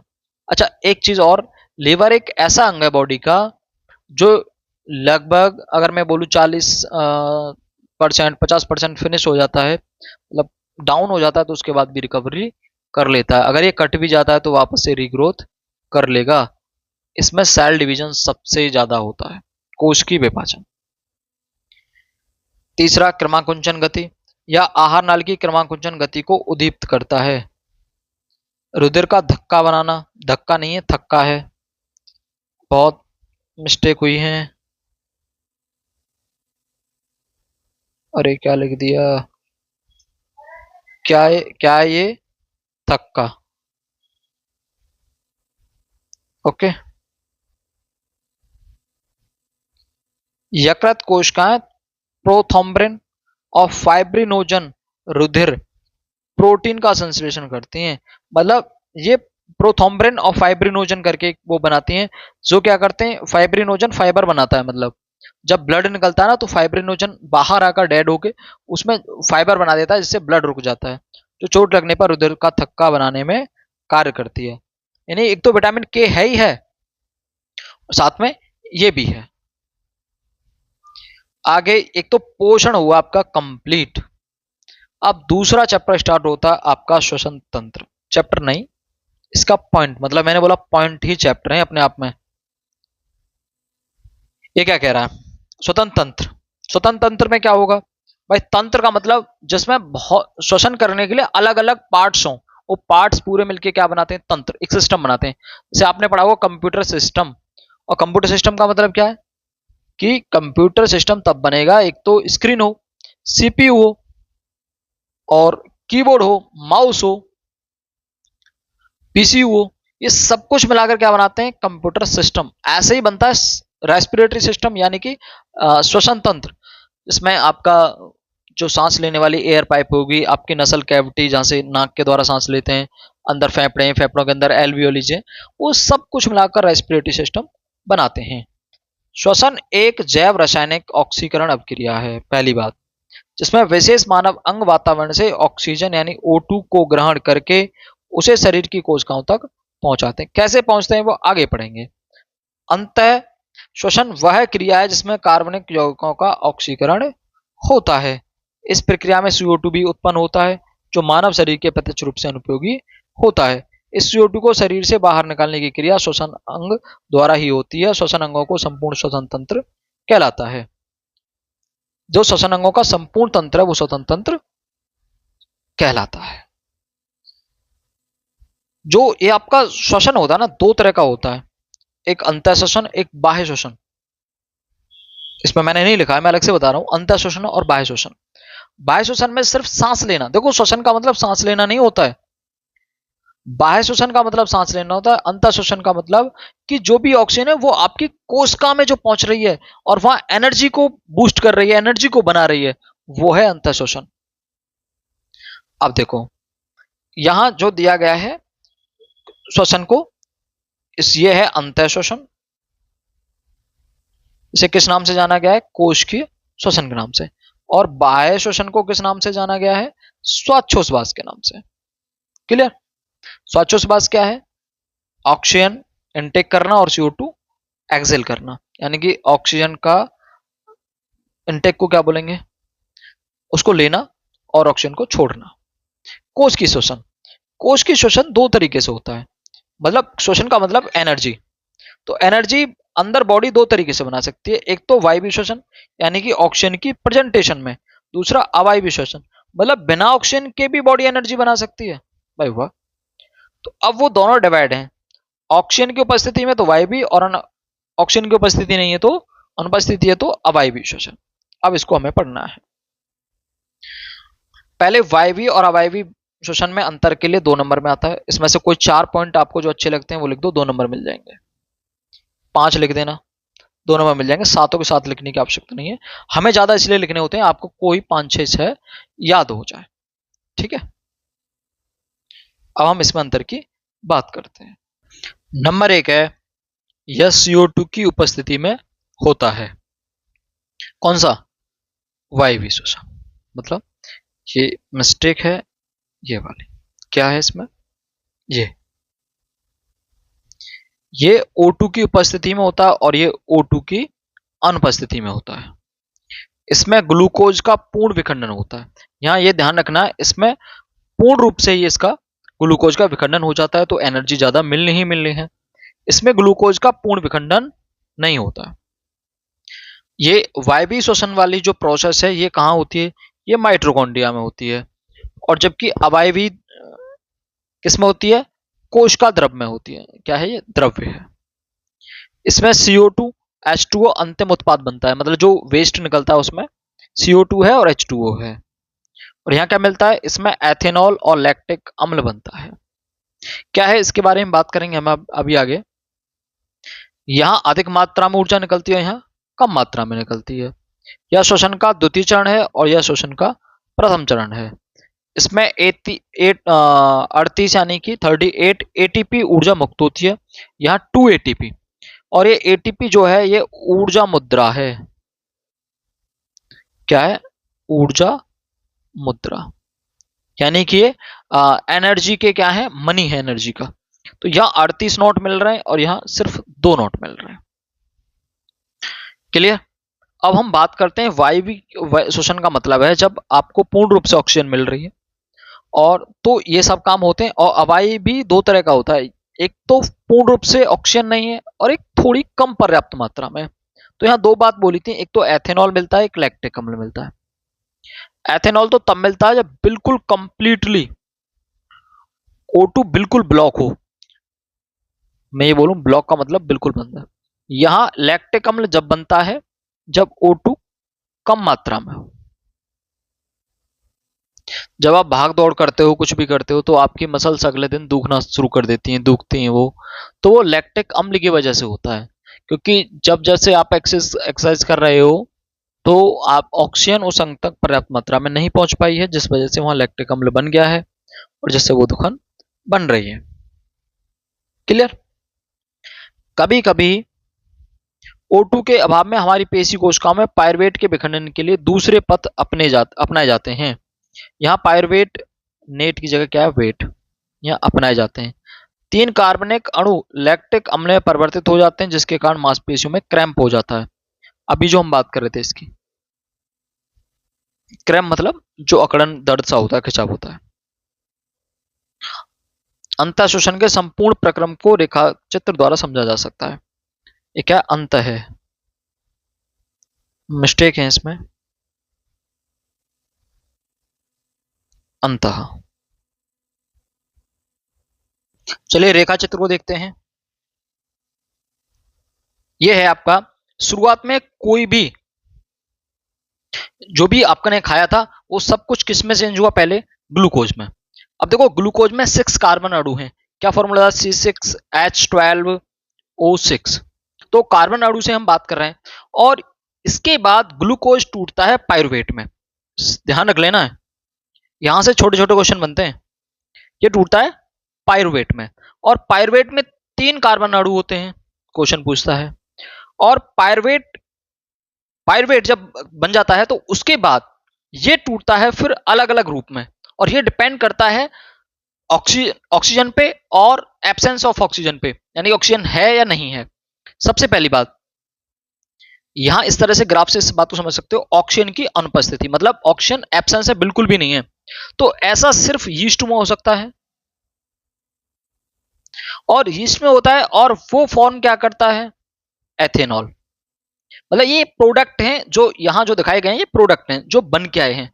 तो एथेनॉल आपको प्राप्त होता है, उसके साथ CO2 और उसके साथ ATP, मतलब ऊर्जा भी जो लिखा हुआ है यहां, और कार्बन क्या मिलता है, ATP। और ATP के 2 ATP मिलते हैं, मतलब 2 अणु मिलते हैं। क्लियर। उसके बाद अगर ऑक्सीजन का अभाव है, कंप्लीटली ऑक्सीजन नहीं मिल रही है, कम मिल रही है, उस फॉर्म में लैक्टिक अम्ल मिलेगा, ऊर्जा मिलेगी। ऊर्जा के भी कितने, 2 ATP। ठीक है, ये ईस्ट में है। और ऑक्सीजन का अभाव हमारी कोशिका में होता है जब हम कोई बहुत तेज वर्क करते हैं, भागते हैं, दौड़ते हैं, कोई एक्सरसाइज करते हैं, तो तुम देखा है अगले दिन मसल्स में दुखन होती है। तो वो किसकी वजह से हुआ है, वहां ऑक्सीजन की कमी हुई है, उसकी वजह से वहां लैक्टिक एसिड जम गया है, और लैक्टिक एसिड की वजह से क्या हुआ है, आपका वो दर्द कर रहा है। ऑक्सीजन की उपस्थिति है तो कोई दिक्कत ही नहीं है। ये हमारी पेशी कोशिका में और ये माइटोकॉन्ड्रिया में है। इसकी फॉर्म में क्या मिलेगा, हमें 38 ATP मिलेंगे, CO2 जल और ऊर्जा, जल और ऊर्जा। देखो CO2 तो आप बाहर फॉर्म करते ही करते हो, निकालते हो सांस लेने के बाद। और जल, तुम अगर सर्दियों में कोई कांच है, कांच पर अपनी भाप मारते हो तो वहां उस पर वेपर जम जाती है, इसका मतलब वेपर गर्म है और बाहर आती ठंडी हुई और वो पानी की बूंदों में जमा हो गई। इसका मतलब जब हमने सांस को बाहर छोड़ा था तो CO2 के साथ हमने H2O भी निकाला होगा, तभी तो वो पानी आया उस पे। इसका मतलब क्या बनता है, जल भी बनता है। ओके, यहां से ऑब्जेक्टिव क्वेश्चन देखने को मिलेंगे, 1 नंबर के क्वेश्चन, 2 नंबर के, जिन्हें तुम खुद से लैंग्वेज बनाकर लिख सकते हो। ये सब वही बात है, पायरुवेट का विखंडन निम्न प्रकार से होता है, जो बताया हुआ है बस उसी को इसमें बोल दिया कि O2 की अनुपस्थिति में पायरुवेट एथेनॉल CO2 में टूट जाता है और कुछ मात्रा में ऊर्जा निकलती है, और ये यीस्ट में होती है।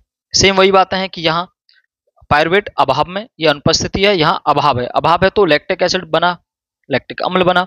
O2 की उपस्थिति में पायरुवेट विखंडन CO2 जल और ऊर्जा के रूप में होता है और यहाँ अधिक ऊर्जा निकलती है, पता ही हमें 38 ATP, और ये प्रोसेस माइटोकॉन्ड्रिया में होती है। क्लियर। अब बात करते हैं मनुष्यों में श्वसन को समझाइए, मनुष्य में श्वसन तंत्र को परिभाषित कीजिए। ये 6 नंबर का क्वेश्चन है और यहाँ विद आंसर है, ये 6 नंबर में आएगा। ये देख लो, इस तरह से लिखना है आपको।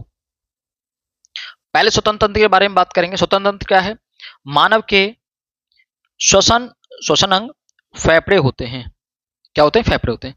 फेफड़ों तक बाहरी वायु के आवागमन हेतु नासिका चाहिए हमें, नसिका चाहिए मतलब आपको नाक चाहिए, ग्रसनी चाहिए, वायुनाल चाहिए, और इसकी शाखाएं मिलकर एक जटिल वायुमार्ग बनाती हैं। इस प्रकार से सभी संवाही अंग फेफड़े मिलकर मानव का स्वतंत्र तंत्र बनाते हैं। संवाही अंग और फेफड़े दोनों मिलकर मानव का स्वतंत्र तंत्र बनाते हैं। संवाही अंग में क्या क्या है? नसिका है, ग्रसनी, वायुनाल और एल्वियोलीज, मतलब इसकी शाखाएं भी हैं, जिसको हम आगे समझेंगे। पहले मैं डायग्राम से वही समझाता हूं तुम्हें, बाद में उसमें बात करेंगे। पहले नाक हुई, नसिका हुई आपकी, तो यहां से एयर अंदर आने के बाद नीचे की तरफ जाएगी, ठीक है, नीचे की तरफ आएगी। यहां होगा कंठ, कंठ वाइब्रेट होता है तभी वो बोल पाता है। क्लियर। यहां से ये जो पार्ट आपको दिख रहे हैं इस तरह से, ये उपास्थि के बने हुए हैं। उपास्थि हड्डी और मसल्स के बीच का पॉइंट, ना तो ये अच्छी तरह से मसल्स है और ना ही हड्डी है, उपास्थि है। अस्थि बोलते हैं हड्डी को और उपास्थि हड्डी से कमजोर, बट ये सॉफ्ट होता है, मतलब ये फ्लेक्सिबल होता है। ये क्या करता है कि यहां से जो पाइप है ना आपकी एयर पाइप, वो क्या है कि वो दब ना जाए, उसके लिए कार्टिलेज की बनी हुई होती है, उपास्थि की बनी हुई होती है।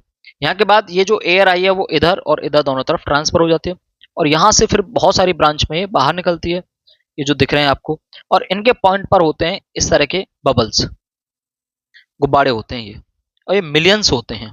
ठीक है। ये श्वास नली है आपकी, ये आपका दायां फेफड़ा और ये बायां फेफड़ा। आप जब पढ़ रहे होंगे तो आपको लग रहा होगा सर ये तो दायां है, बट ये कौन सा है? बायां है। कौन सा है? बायां है।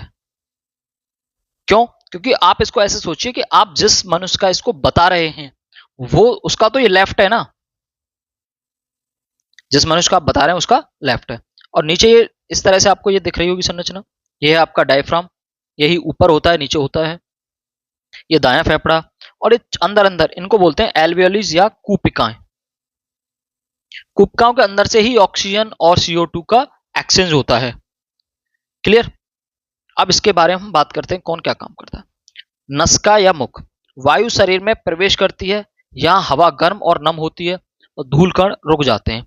तुमने देखा होगा कि जो नाक है, नाक के अंदर बाल होते हैं सबके, और उनका रीजन कि जो भी एयर आ रही है तो एयर में धूल के पार्टिकल्स हैं, सब कुछ के पार्टिकल्स हैं, तो वो बालों के साथ चिपक जाते हैं, और जो हवा है वो जो आप एयर अंदर ले रहे हो वो साफ जानी चाहिए, एज ए फिल्टर का काम करते हैं। जो लोग धूप उसमें धूल वगैरह में काम करते हैं तो उनकी नाक पे धूल जम जाती है, वो अंदर नहीं जाने देती उसको। अगर फिर भी बहुत ज्यादा काम करते हैं तो फिल्टर तो है, बट कुछ ना कुछ धूल चली जाती है जिससे फिर छींक आती है, क्योंकि वो अंदर किसके पाइप में चली जाती है, उसमें जो एयर पाइप है उसके अंदर चली जाती है, उससे दिक्कत होती है। और ये फेफड़ों के अंदर भी चली जाती है, जो आगे दमा की बीमारी का कारण बनती है और आगे समस्याएं होती हैं, अंदर फेफड़ों में इन्फेक्शन हो सकता है। तो जब भी धूल वगैरह काम करें तो चेहरे को, नाक को ढक लें। ग्रसनी या स्वरतंत्र, हवा इन दोनों से गुजरती है जो स्वरतंत्र को आवाज पैदा करने में मदद करती है। श्वास नली या श्वसनी, श्वास नली और श्वसनी, पहले श्वास नली है फिर वो श्वसनी में बढ़ती है। श्वास नली फेफड़ों तक हवा ले जाती है और फिर श्वसनियों में बढ़ जाती है, जो आगे फेफड़ों के भीतर सूक्ष्म शाखाओं में फैल जाती हैं। फेफड़े या फुफ्फस, ये हवा को धारण करते हैं। प्रत्येक फेफड़े में लाखों छोटे वायु कोष यानी एल्वियोलीज होती हैं। 6 नंबर में आएगा, यही लिखना है। एल्वियोलीज क्या है? इन छोटी थैलियों में हवा पहुंचती है और इनकी पतली दीवारों से ऑक्सीजन रक्त में जाती है और कार्बन डाइऑक्साइड रक्त से हवा में आती है। मैंने बोला था एल्वियोलीज यानी वायु कोषों से ही एक्सचेंज ऑफ गैसेज होता है। डायफ्राम, फेफड़ों के नीचे स्थित मांसपेशी, ये रही ना, छोड़ने की क्रिया में मुख्य भूमिका निभाती है। बस इतना लिखना है आपको 6 में कि आपने अंग बता दिए। उनके कार्य की बात करें तो इसको कार्य को लिख दो छोटा सा 2 नंबर का। सांस लेना, अंतःश्वसन, डायाफ्राम और पसलियों की मांसपेशियां सिकुड़ती हैं जिससे छाती फैलती है और फेफड़ों में हवा भर जाती है। डायफ्राम और मांसपेशियां सिकुड़ती हैं। तुम जब सांस भरते हो तो ऊपर की तरफ तो आपका चेस्ट अप होगा और जो नीचे से हवा आपकी जो चेस्ट है नीचे से ऊपर की तरफ आएगी, तो डायफ्राम ऊपर की तरफ आता है। गैसों का आदान प्रदान, गैसों का आदान प्रदान, ऑक्सीजन के वायु कोशों में, ऑक्सीजन वायु कोशों से रक्त में, कार्बन डाइऑक्साइड रक्त से वायु कोशों में पहुंचती है। मतलब जो गैसों का आदान प्रदान होता है वो वायु कोशों से होता है। इतना लिखना है कि गैसों का आदान प्रदान वायु कोशों से होता है। सांस छोड़ते समय डायफ्राम मांसपेशियों के शिथिल होने से छाती सिकुड़ती है। मतलब उसमें क्या होगा, डायफ्राम नीचे की तरफ जाएगा और आपका जो चेस्ट है वो आपकी थोड़ा सा अंदर की तरफ जाएगा और हवा फेफड़ों से बाहर निकल जाएगी। कंप्लीट। ये क्वेश्चन मैंने इसमें ऐड किया है कि ये 6 नंबर का और आपको इतना ही लिखना है बस, इसमें इससे ज्यादा नहीं लिखना है। डायग्राम 2 से 3 नंबर का तो डायग्राम ही हो गया, 3 से 4 नंबर का आपने इतना लिख दिया। बाकी मैं क्वेश्चन कराऊंगा उसमें देखना तुम। आगे तीसरा चैप्टर स्टार्ट होता है, तीसरा टॉपिक स्टार्ट होता है मानव परिवहन तंत्र। मानव परिवहन तंत्र का मतलब मानव के अंदर चीजों का ट्रांसपोर्टेशन किस तरह से हो रहा है, गैसों का, ब्लड के अंदर क्या क्या चीजें ट्रांसपोर्ट कर रही हैं उसके बारे में पढ़ना है। तो मानव परिवहन तंत्र, एक तो लसिका तंत्र और एक रक्त परिसंचरण तंत्र। लसिका के थ्रू बहुत चीजें घूमती हैं और रक्त के थ्रू बहुत चीजें घूमती हैं। रक्त परिसंचरण में क्या क्या चीजें हैं, एक तो रक्त है, रक्त वाहिकाएं हैं, रक्त को ले जाने वाली पाइप्स, और हार्ट है जो पाइप्स में ब्लड को प्रेशराइज करता है, उनको आगे पहुंचाता है। ये पंप की तरह काम करता है। ये मानो पंप, पानी की पंप है और ये पाइप्स हैं और पाइप में बहने वाला पानी। इस तरह से आपको सोच के चलना है। हृदय उनको आगे पहुंचाएगा, रक्तवाहिकाओं में, रक्तवाहिकाओं में बह के जाएगा और बह के क्या जाएगा, रक्त। रक्त किसका बना होता है, ये देखो टिप्पणी आती है रक्त पे, तो रक्त के अंदर आरबीसी, डब्ल्यूबीसी और प्लेटलेट्स, मतलब ये तो हैं कणिकाएं और ये है लिक्विड फॉर्म का प्लाज्मा। आरबीसी, डब्ल्यूबीसी, प्लेटलेट्स और प्लाज्मा, ये सब मिलके क्या बनाते हैं, रक्त। रक्त एक संयोजी ऊतक है, पूरे शरीर में फैला हुआ है, पूरे शरीर को कनेक्ट करता है, कनेक्टिव वो है आपकी सेल है। मानव में संवहन अथवा परिवहन तंत्र, यहां से शुरू करना। मानव में परिसंचरण तंत्र 2 भागों में विभाजित होता है, रक्त दोहरा परिसंचरण तंत्र और लसिका तंत्र। अब रुधिर दोहरा परिसंचरण तंत्र को यहां हम डिफाइन कर रहे हैं। पहले रुधिर को, रुधिर एक तरल संयोजी ऊतक है जो समस्त शरीर में परिसंचित होती है, परिसंचित होता है। इसको सही कर लेते हैं।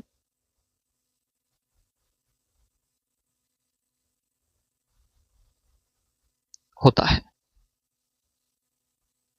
यह एक तरल माध्यम का बना होता है जिसे प्लाज्मा कहते हैं। मैंने लिक्विड, जो रुधिर में लिक्विड है वो प्लाज्मा है, बाकी सब सेल हैं।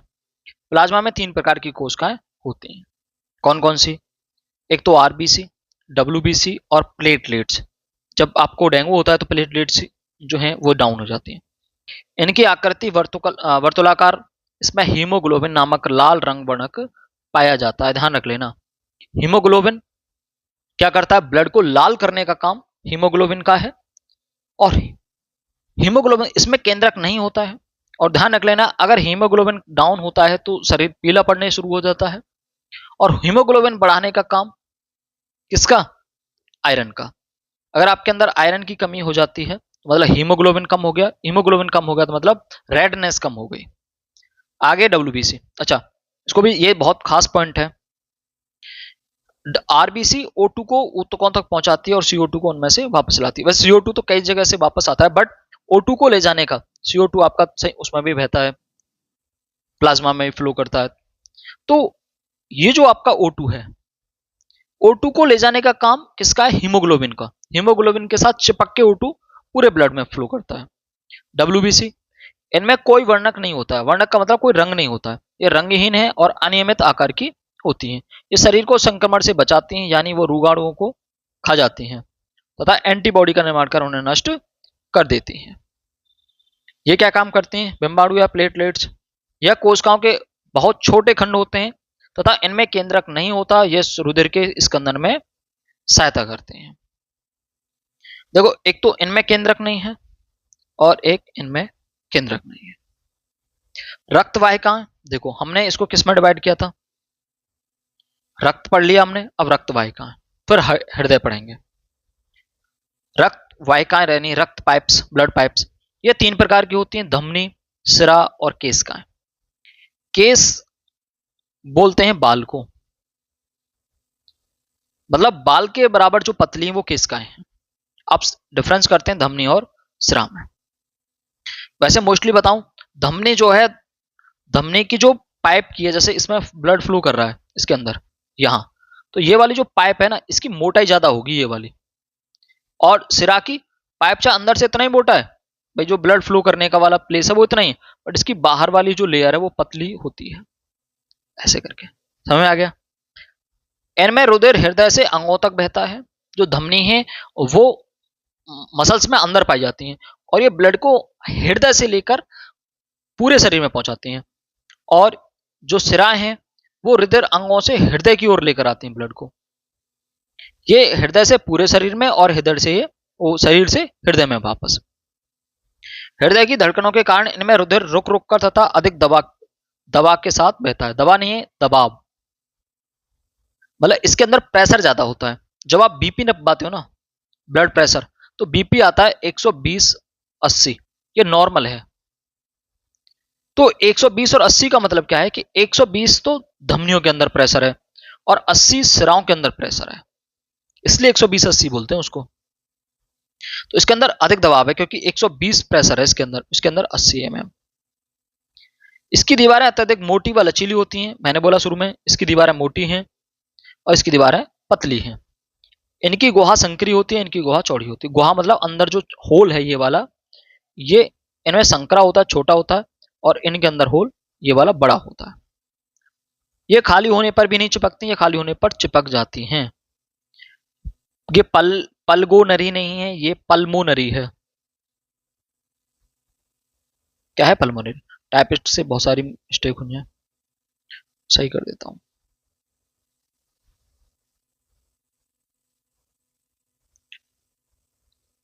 पल्मोनरी, धमनी को छोड़कर से सभी धमनियों में रुद्र शुद्ध रुधिर बहता है।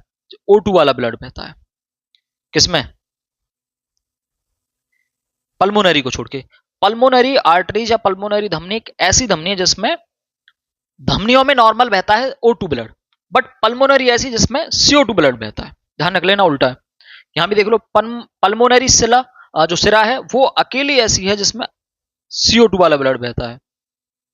इनमें कपाट नहीं होती हैं, इनमें जगह जगह कपाट होती हैं जो रुधिर को उल्टी दिशा में बहने से रोकते हैं। कपाट मतलब वाल्व। जो जैसे वाल्व क्या होता है, वाल्व किसी भी चीज को एक डायरेक्शन में जाने देता है, वापस नहीं आने देता। वो सब साइकिल में हवा भरते हो तो उसमें वाल्व होता है ना ऊपर, तो वाल्व, जैसे वाल्व लीक हो रहा है तो वाल्व क्या कर रहा है कि हवा को अंदर जाने दे रहा है, जैसे पंप मारते हो तो अंदर जाने देता, बट वापस पीछे की तरफ नहीं आने देता। ऐसे ब्लड का, ब्लड जा रहा है बट वापस नहीं लौटना चाहिए, इसलिए इसमें वाल्व लगे होते हैं, कपाट लगे होते हैं। कपाट है ना, कपाट लग रहे हैं मतलब गेट लग रहे हैं, इस तरह का कुछ होता है। देखो मैंने 9 कराए हैं, आपको 5 से 6 डिफरेंस कर सकते हो। इनका रंग गुलाबी व चटक लाल होता है, हैवी लाल मतलब। इनके गहरे लाल व नीले बैंगनी रंग के होते हैं। जो आपको बाहर जो नस दिखती हैं, आप अपने हाथ में फिलहाल देखोगे तो आपको दिखेंगे, आप इधर से देखते हो तो ये वॉयलेट कलर की सी नीली नीली नस दिखती है। इसका मतलब ये क्या है, ये वाली है सिरा, और इसके अंदर मसल्स में अंदर है वो है आपकी धमनी। ये कोशिकाएं नहीं है, ये केशिकाएं हैं।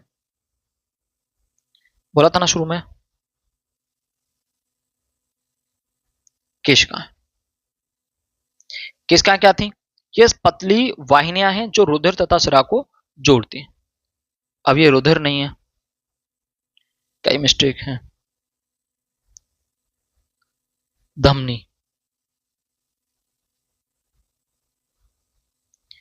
ये सबसे पतली वाहिनियां हैं, मतलब मैंने बोला था केस मतलब बाल के बराबर पतले हैं, और धमनी और सुराओं को जोड़ने का काम करती हैं।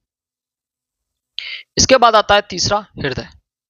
ये इंपॉर्टेंट क्वेश्चन है, इसको सेम ऐसे ही करना 6 नंबर में। ये 6 नंबर में आता है सीधा हार्ट की संरचना और हार्ट का जो भी है वो आपको बताना है।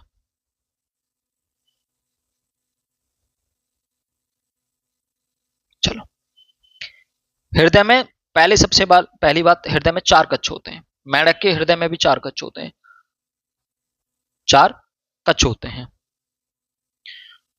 जैसे मैं अगर इस तरह से बोलूं, हार्ट का डायग्राम भी मैंने बनाया हुआ, इस तरह से नॉर्मल, इस तरह से हार्ट की बनावट नहीं होती है वैसे, बट मैंने बना लिया फिर भी। तो इसमें 4 पोर्शन है, 1 पोर्शन, 2 पोर्शन, 3 और 1 4। ऊपर वाले दोनों पोर्शन है ये ये दोनों कहलाते हैं आलिंद, और ये दोनों नीचे वाले कहलाते हैं निलय। पहली बात तो ये समझो, ये वाला उस तरह से सोचना जैसे हमने फेफड़े में सोचा था। ये उसके जैसा आदमी का होगा, उधर से देख रहा होगा तो लेफ्ट है इसका, ये बायां है, और ये उसका राइट यानी दायां है। अब इनमें दायां आलंद और बायां आलंद, निलय और बायां निलय दायां निलय के बारे में बात करेंगे। आलिंद, ऊपरी 2 कक्ष जो रक्त प्राप्त करते हैं, दायां आलिंद, ऊपरी 2 कक्ष जो रक्त प्राप्त करते हैं आलिंद कहलाते हैं। दायां आलिंद, अब ये करेंगे क्या, इसको मैं आपको डायग्राम में बताऊंगा, बहुत अच्छा डायग्राम है, पहले दिखा देता हूं डायग्राम, उसके बाद फिर मैं इसकी बात करता हूं। देखो, 4 चैम्बर, इसको पूरा बंद कर दें यहां से ऐसे करके, तो 1 चैम्बर, 2 चैम्बर, 3 चैम्बर और चौथा चैम्बर, 4 चैम्बर हो गए ना। अब देखो, ये 2 जगह से इसमें ब्लड एंटर कर रहा है, और ये कौन सा आलंद है, आपका दायां आलंद है, लिखा हुआ ना दायां आलंद। तो ये जो दायां आलंद है, इसमें तो CO2 वाला ब्लड आता है, और ये रहा आपका बायां आलंद, और इसमें कैसा ब्लड आता है, इसमें ब्लड आता है आपका O2 वाला। तो ये दोनों ब्लड को कलेक्ट करते हैं, राइट वाला ये वाला CO2 वाले को, और लेफ्ट वाला O2 वाले ब्लड को। निलय क्या करता है, यहां से ब्लड आता है यहां, और यहां होते हैं इसमें वाल्व, जो पीछे ब्लड ना चला जाए। तो फिर जैसे ये नीचे से यहां से दबता है, तो दबने पर ब्लड यहां से ऊपर की तरफ जा रहा है, देखो, एक दो इधर साइड में, एक इधर से, ऐसे बहुत सारी पाइप्स हो सकती हैं, तो 2 इधर से और इधर से जा रहा है, और ये ऊपर पता है कहां जा रही हैं, इसमें और भी डिवाइड हो रही है, ये सब कुछ जा रही है आगे यहाँ फेफड़ों में, और यहां से वापस जो ये दिख रहा था ना तुम्हें, ये जो एयर यहाँ जो आ रहा है ब्लड, ये भी कहां से आ रहा है, फेफड़ों से। मतलब यहां से CO2 वाला ब्लड गया फेफड़ों में साफ होकर, O2 वाला यहां आ गया, यहां से फिर किस में गया, निलय में, और निलय ने कहां भेज दिया इसको, निलय ने भेज दिया पूरी शरीर में। क्लियर। अब देखो, ऊपरी 2 कक्ष जो रक्त प्राप्त करते हैं, ठीक है, दायां आलन शरीर से ऑक्सी रहित, मतलब CO2 वाला रक्त प्राप्त करता है, और बायां आलन फेफड़ों से ऑक्सीजन युक्त यानी कि O2 वाला। अभी बता दिया पीछे। निलय क्या करते हैं, निलय 2 कक्ष जो रक्त को पंप करते हैं, दायां निलय रक्त को फेफड़ों तक पहुंचाता है, ये वाला जो ये ऊपर भेज रहा था, ये वाला शरीर में भेज रहा था, जबकि बायां निलय रक्त को महाधमनी के माध्यम से पूरे शरीर में पंप करता है। आ रही समझ बात। हृदय की दीवारें पढ़ते हैं, मतलब जो अंदर हृदय की दीवार है, हृदय की दीवार निम्न मुख्य 3 तरह की बनी होती हैं। एक को बोलते हैं एपिकार्डियम, मायोकार्डियम, एंडोकार्डियम। एपिकार्डियम सबसे बाहर वाली परत शरीर की, उसकी हार्ट की, एपिकार्डियम। मायोकार्डियम मध्य वाली, मायो मायो मध्य, जो मांसपेशी ऊतक से बनी होती है और पंपिंग क्रिया के लिए जिम्मेदार होती है। और एंडो जो अंदर वाली है, सबसे भीतर वाली परत जो कड़छों के अंदर को चिकनाई देती है। तीनों याद करनी, हो सकता है स्कूल में ये सब ना लिखाया गया हो, श्योर कह रहा हूं मैं, बहुत लंबा खिंचवा देंगे, पता नहीं पर बच्चे को लिखना क्या है, ऐसा कुछ नहीं बताते। सेप्टम, सेप्टम क्या है, हृदय की दीवारों में एक मांसपेशी बाधा होती है, देखो ये रही, ये भाई रेड कलर का जो दिख रहा है ना, ये मांसपेशी बाधा है ना, और ये बीच वाली क्या कर रही है, इधर के ब्लड को इधर नहीं आने दे रही, और इधर के ब्लड को इधर नहीं आने दे रही। हृदय की दीवार में एक मांसपेशी बाधा जो दाएं और बाएं हृदय को भागों को विभाजित करती है, जिससे ऑक्सीजन युक्त और ऑक्सीजन रहित मिश्रित नहीं होना चाहिए। आगे क्या है, प्रमुख रक्त वाहिका, कौन की बात कर रहा है, एक तो रक्त वाहिका ये वाली, इसको महाधमनी बोला, एक ये वाली, तो यहां से जहां से ब्लड लेकर आ रही है ये वाली, और जो ब्लड यहां से ऊपर की तरफ लेकर जा रही है, देखो एक तो इस ब्लड को शरीर में ले जाने वाली, एक इस निलय से फेफड़ों में ले जाने वाली, एक फेफड़ों से यहां लाने वाली। ओके, एक ये आने वाली, चार हो गई। इसको देखते हैं।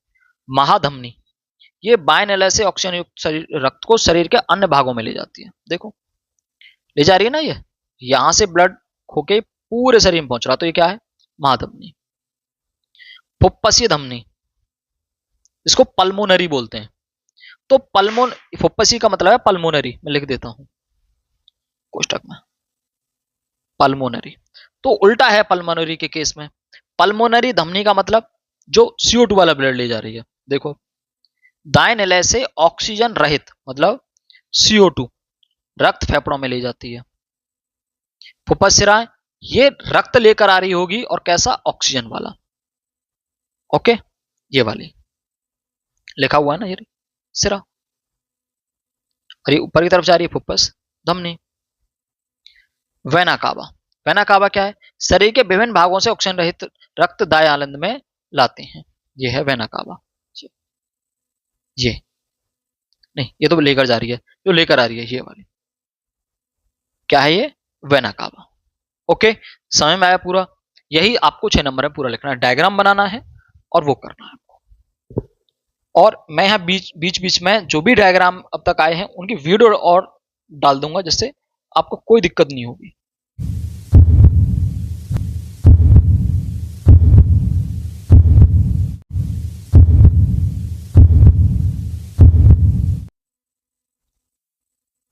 चलिए फिर क्वेश्चन आता है, मनुष्य में दोहरे रक्त परिसंचरण की आवश्यकता ही क्यों है। हृदय का दायां बायां बंटवारा शुद्ध अशुद्ध रक्त को मिलाने से रोकने में लाभदायक होता है। इस प्रकार विभाजन शरीर को जो दोनों तरफ अलग अलग किया गया है, इस तरह का विभाजन शरीर को उच्च एनर्जी, उच्च दक्षिणापूर्ण ऑक्सीजन की पूर्ति करता है, बेस्ट वाली ऑक्सीजन देता है ज्यादा से ज्यादा, और मनुष्य को उच्च ऊर्जा प्राप्त होती है। इसलिए हमारा दोहरा परिसंचरण तंत्र या दोहरा परिसंचरण हमें आवश्यक है, लाभदायक है। और उसके साथ साथ आपको दोहरा परिसंचरण तंत्र में ये वाला डायग्राम बनाना है। ये क्या है, ये तो आपका हार्ट है, इसको कलर चेंज करते हैं। ये एक चैम्बर, दूसरा चैम्बर, तीसरा चैम्बर, चौथा चैम्बर, बहुत आसान भाषा में समझा रहा है। यहां से ब्लड गया, ये है आपके फेफड़े, मतलब इसने बस रैंडमली समझाया है इसको, फेफड़े। तो यहां से फेफड़ों से ब्लड आया यहां, और यहां से ऊपर चला गया। ये आपकी आर्टरीज यानी धमनी, और धमनी ये बीच में जो जोड़ने वाला है ये केशिकाएं, और यहां से ब्लड गया ये वेना कावा, यानी कि ये आपकी सिराएं। क्लियर, ये बनाना है आपको। रुधिर और लसिका में अंतर, इसको पढ़ लीजिए। रुधिर और लसिका में क्या अंतर है। रुधिर क्या है, गहरे लाल रंग का तरल संयोजी ऊतक है, और ये रंगहीन तरल संयोजी ऊतक है। रुधिर में लाल रुधिर कणिकाएं पाई जाती हैं जिसमें हीमोग्लोबिन होता है, जबकि लसिका में लाल रक्त कणिकाएं नहीं पाई जाती। इसमें प्रोटीन्स अधिक मात्रा में पाई जाती हैं, इसमें प्रोटीन्स कम मात्रा में पाई जाती हैं। इसमें CO2 वज्र पदार्थ कम मात्रा में होते हैं, बताया था ना रुधिर में, मैंने बोला इसमें CO2 ज्यादा मात्रा में होता है, और भी वेस्ट पदार्थ इसमें ज्यादा होते हैं। इसमें ऑक्सीजन अधिक मात्रा में पाई जाती है, इसमें ऑक्सीजन कम मात्रा में पाई जाती है। जब यहाँ CO2 कम है तो यहाँ CO2 ज्यादा है, यहाँ ऑक्सीजन ज्यादा है तो यहाँ ऑक्सीजन कम है। क्लियर। पादपों में परिवहन, अब हमें पढ़ना है पादपों में परिवहन। अभी तक तो हमने उसमें परिवहन देखा, अब हमें देखना पादपों में परिवहन कि पादपों में परिवहन किस तरीके से होता है। पादपों में जल का परिवहन जैलम यानी दारू तथा भोजन दूसरे पदार्थों का परिवहन फ्लोएम द्वारा होता है। मतलब जो जल है, जल का तो परिवहन होगा जाइलम के द्वारा, ध्यान रख लेना। भोजन व अन्य पदार्थ हैं उनका सबका किसके साथ होगा, फ्लोएम के साथ होगा। फूड, भोजन मतलब फूड फॉर फ्लोएम, और जल फॉर जाइलम, याद रखोगे। अब बात करते हैं जल का परिवहन किस तरह से होता है। पादपों में जल व खनिज लवण का वहन यानी परिवहन शरीर निर्माण के लिए बहुत आवश्यक है, जो जाइलम द्वारा होता है। जो जल है और खनिज लवण है जल जड़ों से पौधों के विभिन्न भागों तक पहुंचता है, रूट से ऊपर की तरफ जाता है। पौधे की जड़ों पर धागेनुमा संरचना पाई जाती है, जिसे मूल रोम कहते हैं। यहाँ स्ट्रक्चर होती है बहुत पतली, वो होती है मूल रोम, बहुत पतली होती हैं। ये मूल रोम मिट्टी के कणों के बीच उपस्थित जल एवं खनिज लवणों के विलयन के सीधे संपर्क में होता है। मूल रोमों के जीव द्रव में जल की सांद्रता मिट्टी के कणों के बीच उपस्थित जल की सांद्रता से कम होती है। मैं इसको एक बार सही कर लेता हूं। ये मूल रोम है,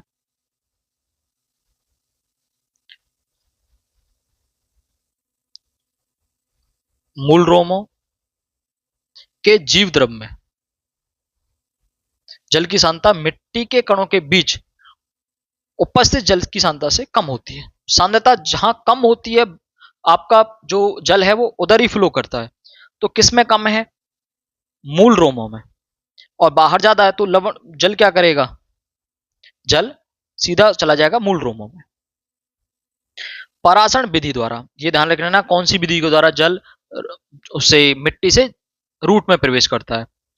परासरण विधि से द्वारा जल एवं खनिज लवण का विलयन मूल रोमों में चला जाता है। इस प्रकार मूल रोम से कॉर्टेक्स से जाइलम वाहिकाओं में पहुंच जाते हैं, जो बाष्पोत्सर्जन के कारण उत्पन्न खिंचाव बल के द्वारा पत्ती और अन्य भागों तक पहुंचाया जाता है। ठीक है, ऊपर बाष्पोत्सर्जन होता है, उससे खिंचाव होता है, और उससे नीचे से एक तो परासरण विधि है और दूसरा उसे खिंचाव बनता है और पानी अंदर जड़ों में चला जाता है। भोजन तथा अन्य पदार्थों का परिवहन कैसे होता है? प्रकाश संश्लेषण द्वारा तैयार भोजन फ्लोएम, और कहां होगा? वो पत्तियों में होगा। ऊतक द्वारा ही शरीर के अन्य भागों तक पहुंचता है। जब पत्तियों में भोजन का निर्माण होता है, उसके पश्चात भोजन फ्लोएम ऊतक में आ जाता है। पुनः फ्लोएम ऊतक में परासरण के द्वारा वहां जल पहुंचता है। देखो, फ्लोएम ऊतक में जल पहुंच रहा है, जाइलम ऊतक द्वारा दाब बढ़ने पर भोजन आगे जाने लगता है, और जहां जहां भोजन की आवश्यकता होती है वहां पहुंचा जाता है। पुनः वहां से पानी जाइलम में पहुंच जाता है। पहले फ्लोएम में जाता है, फिर जाइलम में चला जाता है। इस प्रकार पादकों में भोजनों का परिवहन ऊपर से नीचे की तरफ होता है। भोजन के स्थानांतरण के लिए ऊर्जा की आवश्यकता होती है। आप सोचो, कोई 50 मीटर लंबा पौधा है, उसमें पानी नीचे से ऊपर की तरफ जा रहा है, तो कोई पंप थोड़ी नहीं लग रही है ऊपर जाने के लिए, जबकि आपको एक मंजिल के ऊपर भी पानी भेजना है तो बिना पंप के आप नहीं भेज सकते। तो यहाँ एक फोर्स की जरूरत है, वो होता है खिंचाव फोर्स बोल सकते हैं, खिंचाव बल बोल सकते हैं, चूसक बल बोलते हैं। वो ऊपर की तरफ पहुंचाता है। वाष्पोत्सर्जन होता है, वो उसमें मदद करता है। ओके, अब लास्ट टॉपिक, लास्ट पॉइंट, उत्सर्जन। तो उत्सर्जन, शरीर में जो भी वेस्ट मटेरियल बना उसको बाहर निकालना, तो उसका फंक्शन करता है किडनी। ठीक है, उत्सर्जी तंत्र है आपका किडनी। किडनी उत्सर्जी तंत्र, अकेली किडनी नहीं है, पूरा उसमें कई चीजें हैं शामिल। अब देखो उत्सर्जन किस बात का हो रहा है। शरीर की कोशिकाओं में अनेक प्रकार की रासायनिक अपक्रियाएं होती हैं, जिसके फलस्वरूप हमारे शरीर में उत्पाद के रूप में यूरिया, यूरिक एसिड और अमोनिया का निर्माण होता है, जो हमारे शरीर के लिए अनावश्यक नहीं है। ये यहां गलत हो गया है, आवश्यक नहीं है। अनावश्यक, अनावश्यक नहीं को काट देते हैं सीधा। जो हमारे शरीर के लिए अनावश्यक है, मतलब उसकी जरूरत नहीं है, जो अपशिष्ट पदार्थ कहलाते हैं। इन अपशिष्ट पदार्थों को शरीर से निष्कासन करने की प्रक्रिया उत्सर्जन कहलाती है। ये उत्सर्जन की डेफिनेशन लिख सकते हो। अपशिष्ट पदार्थों को शरीर से बाहर निकालने की जो प्रक्रिया है वो उत्सर्जन कहलाती है। वे अंग जो उत्सर्जन क्रिया में भाग लेते हैं उत्सर्जी अंग कहलाते हैं, और ये अंग मिलकर उत्सर्जन तंत्र बनाते हैं।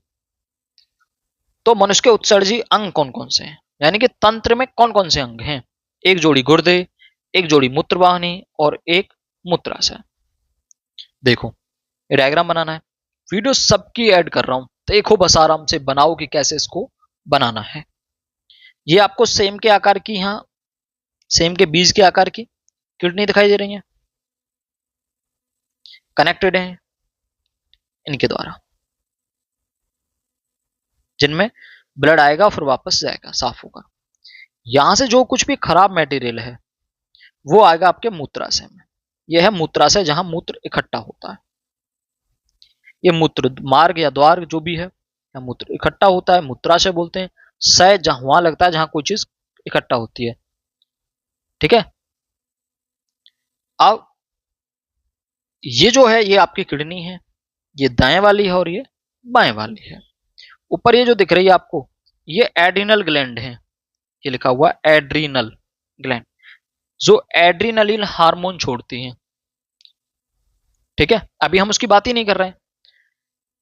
और ये जो आपको दिख रही है, ये मूत्रवाहिनी है, दोनों ही दाएं और बाएं लिख दी है दोनों तरफ। ये मूत्राशय और ये मूत्र मार्ग। ओके, बस ये था। अब इनको एक एक करते हैं। गुर्दे या किडनी, ये क्या है, कहां लोकेटेड है, क्या चीज है। किडनी उदर गुहा में, आपके पेट के नीचे में रीढ़ की हड्डी के दोनों ओर स्थित होती है। बाईं किडनी दाएं किडनी से बड़ी और ऊपर की ओर स्थित होती है।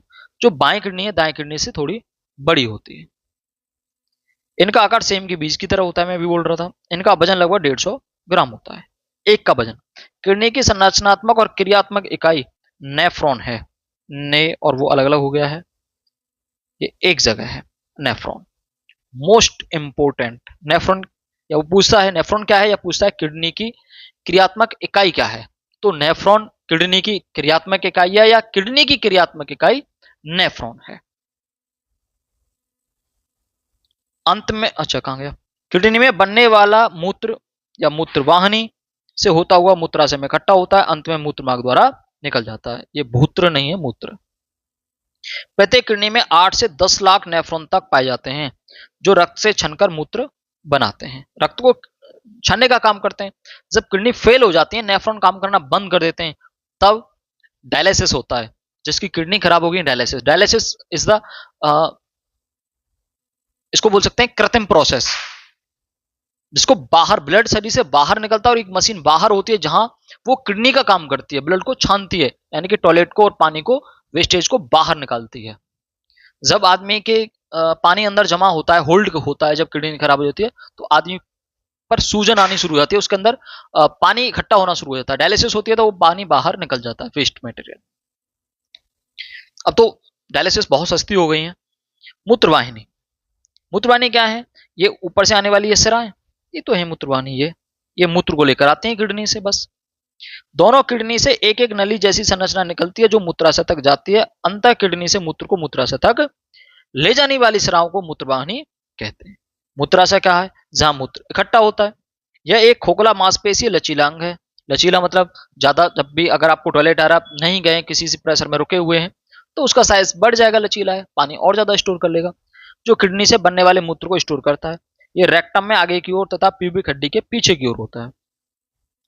सामान्यतः मूत्रमार्ग में 300 से 500 ml तक मूल मूत्र स्टोर किया जा सकता है, आधा लीटर से 250 ml से आधा लीटर तक। मूत्रमार्ग क्या है, जो टॉयलेट को बाहर निकलता है। यह मूत्र को मूत्राशय से बाहर निकालता है। एक पतली ट्यूब होती है जो मूत्राशय के निचले हिस्से से शुरू होकर बाहर मूत्रमार्ग छिद्र पर खुलती है। जहां टॉयलेट आता है वहां तक ये पाइप निकल के आती है, उस छिद्र तक, अंदर से मूत्राशय से। अब इसके बाद क्वेश्चन आता है, नेफ्रॉन के डायग्राम को बनाते हुए उसको समझाइए। तो ये तो नेफ्रॉन का डायग्राम है, ये बनाना आना चाहिए आपको। ठीक है, ये क्या है, नेफ्रॉन का डायग्राम। इजी है, बहुत ज्यादा हार्ड नहीं है, ये बनाना आना चाहिए। क्लियर, बना के देखना पूरा। अब नेफ्रॉन के बारे में बात कर लेते हैं, लास्ट पॉइंट है। नेफ्रॉन क्या है, किडनी की आंतरिक संरचना बहुत सारे छोटे छोटे उत्सर्जन इकाइयों से बनी होती है, जिन्हें नेफ्रॉन कहते हैं। किडनी का कार्य उपापचय के दौरान बनने वाली वज्र पदार्थों को, मतलब वेस्ट पदार्थों को रक्त से छानकर बाहर निकालना, ये नेफ्रॉन का काम है। नेफ्रॉन की संरचना क्या है, तो देखो ये नेफ्रॉन है, ये जो ऊपर बना हुआ है जी आपका ग्लोमेरुस, ये है बोमेन संपुट बनता है इस तरह से। तो ये सब मिलकर क्या बनाते हैं, नेफ्रॉन बनाते हैं। इसकी बात कर लेते हैं। तो प्रत्येक नेफ्रॉन के ऊपर की ओर एक कप की सी आकृति अभी दिखाई थी ना मैंने तुम्हें, इस तरह से, इस तरह से